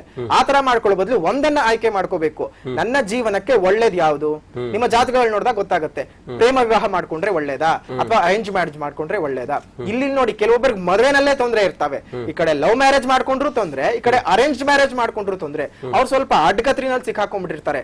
ಮುಂದಕ್ಕೆ ಹೋದ್ರು ಕುಯ್ತಿರತ್ತೆ ಗರಗಸ, ಹಿಂದಕ್ಕೆ ಬಂದ್ರು ಕುಯ್ತಿರತ್ತೆ ಗರಗಸ. ಆ ರೀತಿ ವ್ಯವಸ್ಥೆಗಳೆಲ್ಲ ಸಿಕ್ಕಾಕೊಂಡಿರ್ತಾರೆ. ಅದಕ್ಕೆ ನೀವೇನ್ ಮಾಡ್ಬೇಕು? ಜ್ಯೋತಿಷ್ಯರನ್ನ, ಯಾಕಂದ್ರೆ ಗೊತ್ತಿರೋ ಜ್ಯೋತಿಷ್ಯರ ಹತ್ರ ಹೋಗ್ಬೇಕು. ಯಾಕಂದ್ರೆ ಜ್ಯೋತಿಷ್ಯದಲ್ಲಿ ಏನಾಗ್ತಿದೆ ಅಂತ ಹೇಳಿದ್ರೆ, ಜ್ಯೋತಿಷ್ಯ 100 ಅಲ್ಲ 200% ಸತ್ಯ. ಆದ್ರೆ ಜ್ಯೋತಿಷಿ ಸುಳ್ಳು. ಅವನು ಕೊಡ್ತಕ್ಕಂತಹ ಮಾರ್ಗದರ್ಶನದಿಂದ ಎಷ್ಟು ಜನಗಳು ಅವ್ರ ಜೀವನಗಳನ್ನ ಹಾಳು ಮಾಡ್ಕೊಂಡಿರ್ತಾರೆ ಅಂತ ಹೇಳಿದ್ರೆ, ಯಾಕಂದ್ರೆ ನನ್ನ ಹತ್ರನೇ ಜಾತಕಗಳನ್ನ ತಗೊಂಡ್ ಬಂದಿರ್ತಾರೆ. ಗುರುಗಳೇ ನಾನು ಮ್ಯಾಚ್ ಮಾಡ್ಸಿದೀನಿ ಅಂತಾರೆ. ಸುಮ್ನೆ ಪಂಚಾಂಗದ ಹಿಂದೆ ಪೇಜಲ್ಲಿ ಇಂತಿಂತ ರಾಶಿಗೆ ಇಂತಿಂತ ಹೊಂದಾಣಿಕೆ ಆಗುತ್ತೆ ಅಂತ ನೋಡೋದು, ಕಳಿಸ್ಬಿಡೋದು. ಆದ್ರೆ ಅಲ್ಲಿ ಸಪ್ತಮ ಭಾವ ಅಂತ ಬಂದಾಗ ಎಷ್ಟೊಂದ್ಸಲ ಏನಾಗಿರುತ್ತೆ, ನಡೀತಿರ್ತಕ್ಕಂಥ ದಶಾಭುಕ್ತಿಗಳು ಸರಿ ಇರೋದಿಲ್ಲ. ಆ ದಶಾಭುಕ್ತಿಗಳು ಸರಿ ಇಲ್ಲ ಅಂದಾಗ್ಲೂ ಸಹ ನೀವು ಪ್ರೇಮ ವಿವಾಹನೇ ಆಗಿರಿ, ಅದು ಖಂಡಿತ ನಿಲ್ಲಲ್ಲ, 3 ದಿನಕ್ಕೆ ಮುರ್ಕೊಂಡು ಹೋಗುತ್ತೆ. ಅದೇನೇ ಏನಾದ್ರು ತಂದೆ ತಾಯಿಗಳು ನೋಡ್ ಮಾಡಿರ್ಲಿ, 36 ಹೊಂದಾಣಿಕೆ ಆಗಿರ್ಲಿ, ಡೈವರ್ಸ್ ತಗೊಂಡಿರೋರ್ನ ನಾನು ನೋಡಿದೀನಿ. 36ಕ್ಕೆ 3 ಹೊಂದಾಣಿಕೆ ಆಗಿರೋರು ಇವತ್ತು ಸುಖವಾಗಿ ಸಂತೋಷವಾಗಿ ಬಾಳ್ತಿರೋರ್ನು ಸಹ ನಾನು ನೋಡ್ಕೊಂಡು ಬಂದಿದ್ದೀನಿ. ಎರಡೂ ರೀತಿಯ ಜನಗಳನ್ನ ನೋಡಿದೀನಿ. ಜಾತಕ ಮ್ಯಾಚ್ ಆಗಿದ್ರು ಡೈವರ್ಸ್ ತಗೊಂಡಿರೋರು ಇದ್ದಾರೆ, ಜಾತಕ ಮ್ಯಾಚ್ ಆಗಿಲ್ದೇ ಇದ್ರು ಸಹ ಅವರು ಸುಖವಾಗಿ ಚೆನ್ನಾಗಿ ಬಳಸ್ಕೊಂಡು ಹೋಗ್ತಿದ್ದಾರೆ. ಯಾಕೆ? ಅವರ ವಿಲ್ ಪವರ್, ಅವರ ಜಾತಕದಲ್ಲಿ ಇರ್ತಕ್ಕಂಥ ಪವರ್, ಅದನ್ನ ನಾವು ಅರ್ಥ ಮಾಡ್ಕೋಬೇಕು. ಪ್ರತಿಯೊಬ್ಬರಿಗೂ ಅಷ್ಟೇ ಅವರ ಒಂದು ವಿಲ್ ಪವರ್ ಮುಂದೆ ಯಾವುದೇ ಗ್ರಹ ಬಾಧೆಗಳು ಇದ್ರೂ ಸಹ ಏನಾಗುತ್ತೆ, ನಾನಿಲ್ಲ, ನಾನು ಜಯಿಸ್ತೀನಿ ಅಂತ ಹೇಳಿದಾಗ ಭಗವಂತನ ಮೊರೆ ಹೋಗ್ಬೇಕು, ಭಗವತಿಯ ಮೊರೆ ಹೋಗ್ಬೇಕು. ಆಗ ನಮ್ಮ ಜೀವನ ತುಂಬಾನೇ ಸುಖವಾಗಿರುತ್ತೆ, ಸುಖಮಯವಾಗಿರುತ್ತೆ, ಸಂತೋಷವಾಗಿರುತ್ತೆ. ಖಂಡಿತ. ಹರಿಶಾಸ್ತ್ರಿ ಅವರೇ, ಕೊನೆಯದಾಗಿ ಏನ್ ಹೇಳ್ತೀರಿ? ಪ್ರೇಮ ವಿವಾಹ ಹಾಗೆ ನಮ್ಮ ಯುವಕ ಯುವತಿಯರಿಗೆ ಒಂದು ಕೊಡೋ ಮೆಸೇಜ್ ಅಂದ್ರೆ ಜ್ಯೋತಿಷ್ಯದ ಪ್ರಕಾರ ಕೊನೆಯದಾಗಿ ಏನ್ ಹೇಳ್ತೀರಿ? ಕೊನೆಯದಾಗಿ ಯುವಕ ಯುವತಿಯರಿಗೆ ಹೇಳೋದಂದ್ರೆ, ಯಾವುದೇ ಶಾರೀರಿಕ ಆಸೆಗೋಸ್ಕರ ಅಥವಾ ನಿಮ್ಮ ಒಂದು ಧನದ ಆಸೆಗೋಸ್ಕರ, ಒಂದು ಹುಡುಗ ಚೆನ್ನಾಗಿದ್ದಾನೆ, ಸುಂದರವಾಗಿ ಮನ್ಮಥ ಇದ್ದಂಗಿದ್ದಾನೆ ಅನ್ನುವಂಥದ್ದಲ್ಲ, ಒಂದು ಹುಡುಗಿ ರತಿ ಇದ್ದಾಗಿದ್ದಾಳೆ ಅಥವಾ ಆಸ್ತಿವಂತರಾಗಿದ್ದಾರೆ ಅನ್ನುವಂಥ ಪ್ರೇಮವನ್ನ ಮಾಡಬೇಡಿ. ನಿಮ್ಮ ಪ್ರೇಮದಲ್ಲಿ ನಿಸ್ವಾರ್ಥ ಇರಲಿ, ಸ್ವಾರ್ಥ ಬೇಡ. ನೀವೇನ ಪ್ರೀತಿ ಮಾಡಲೇಬೇಕು ಅನ್ನೋದಾದ್ರೆ, ನಿಮ್ಗೆ ಜಾತಕದಲ್ಲ ಯೋಗ ಐತಂದ್ರೆ ಪ್ರೀತಿ ಮಾಡಿದ್ರು ಸಹ ನಿಮ್ಮ ಹಿರಿಯರನ್ನ ಎದುರಾಕೊಳ್ಬೇಡಿ. ಅವರ ಆಶೀರ್ವಾದ ಕಾಯಿರಿ. 1 ವರ್ಷ ಕಾಯಿರಿ, 2 ವರ್ಷ ಕಾಯಿರಿ, 10 ವರ್ಷ ಕಾಯಿರಿ. ಯಾಕೆ ಕಾಯಬಾರದು? ನಮ್ಮ ಜೀವನದಲ್ಲಿ ಸಣ್ಣ ಮಕ್ಕಳಿಂದ ಬೆಳೆಸಿರ್ತಕ್ಕಂಥ ತಂದೆ ತಾಯಿಗಳನ್ನ ನಾವು ಒಂದು ಗೌರವ ಕೊಡ್ಲಿಲ್ಲ ಅಂದ್ರೆ ಏನ್ ಅರ್ಥ ನಾವು ಬದುಕಿದ್ದು? ಹಾಗಾಗಿ ತಂದೆ ತಾಯಿಗಳ ಒಪ್ಪಿಗೆ ಮೇಲೆ, ಹಿರಿಯರ ಒಪ್ಪಿಗೆ ಮೇಲೆ ವಿವಾಹ ಮಾಡ್ಕೊಂಡ್ರೆ ಖಂಡಿತವಾಗ್ಲೂ ನಿಮ್ಮ ಜೀವನ ಯಶಸ್ಸಾಗುತ್ತೆ. ಎಷ್ಟೇ ಜಾತಕದಲ್ಲಿ ನಿಮಗೆ ದೋಷ ಇದ್ರೂ ಕೂಡ ಅದನ್ನು ಪರಿಹಾರ ಮಾಡ್ಕೊಳ್ಳಿ. ಯುವಕ ಯುವತಿಯರು ಸುಖವಂತ ಜೀವನವನ್ನು ಪಡಿಬಹುದು ಅಂತ ಈ ಮೂಲಕ ಕೊನೆಯದಾಗಿ ಹೇಳಬಲ್ಲೆ ನಾನು. ಖಂಡಿತವಾಗ್ಲೂ ಕೂಡ ಶ್ರೀ ವಿದ್ಯಾಶಂಕರ್ ಗುರುಗಳೇ, ಕೊನೆಯದಾಗಿ ಯುವಕ ಯುವತಿಯರಿಗೆ ಒಂದು ಮೆಸೇಜ್ ಕೊಡೋದಾದ್ರೆ ಜ್ಯೋತಿಷದ ಪ್ರಕಾರ ಕೊನೆ ನೋಡಿ, ಜ್ಯೋತಿಷದ ಪ್ರಕಾರ ಅನ್ನೋದಕ್ಕಿಂತ ಕಾಮನ್ ಸೆನ್ಸ್ ಅಲ್ಲಿ ಏನೇನ್ ಕೊಡ್ಬೇಕು ಅಂದ್ರೆ, ನೀವ್ ಏನೇ ಮಾಡಿ, ಪ್ರೀತಿ ಮಾಡಿ ಅಥವಾ ಪ್ರೀತಿ ಮಾಡದೇರಿ, ಯೋಚನೆ ಮಾಡಿ, ಮುಂದಿನ ಭವಿಷ್ಯದ ಬಗ್ಗೆ ಯೋಚನೆ ಮಾಡಿ.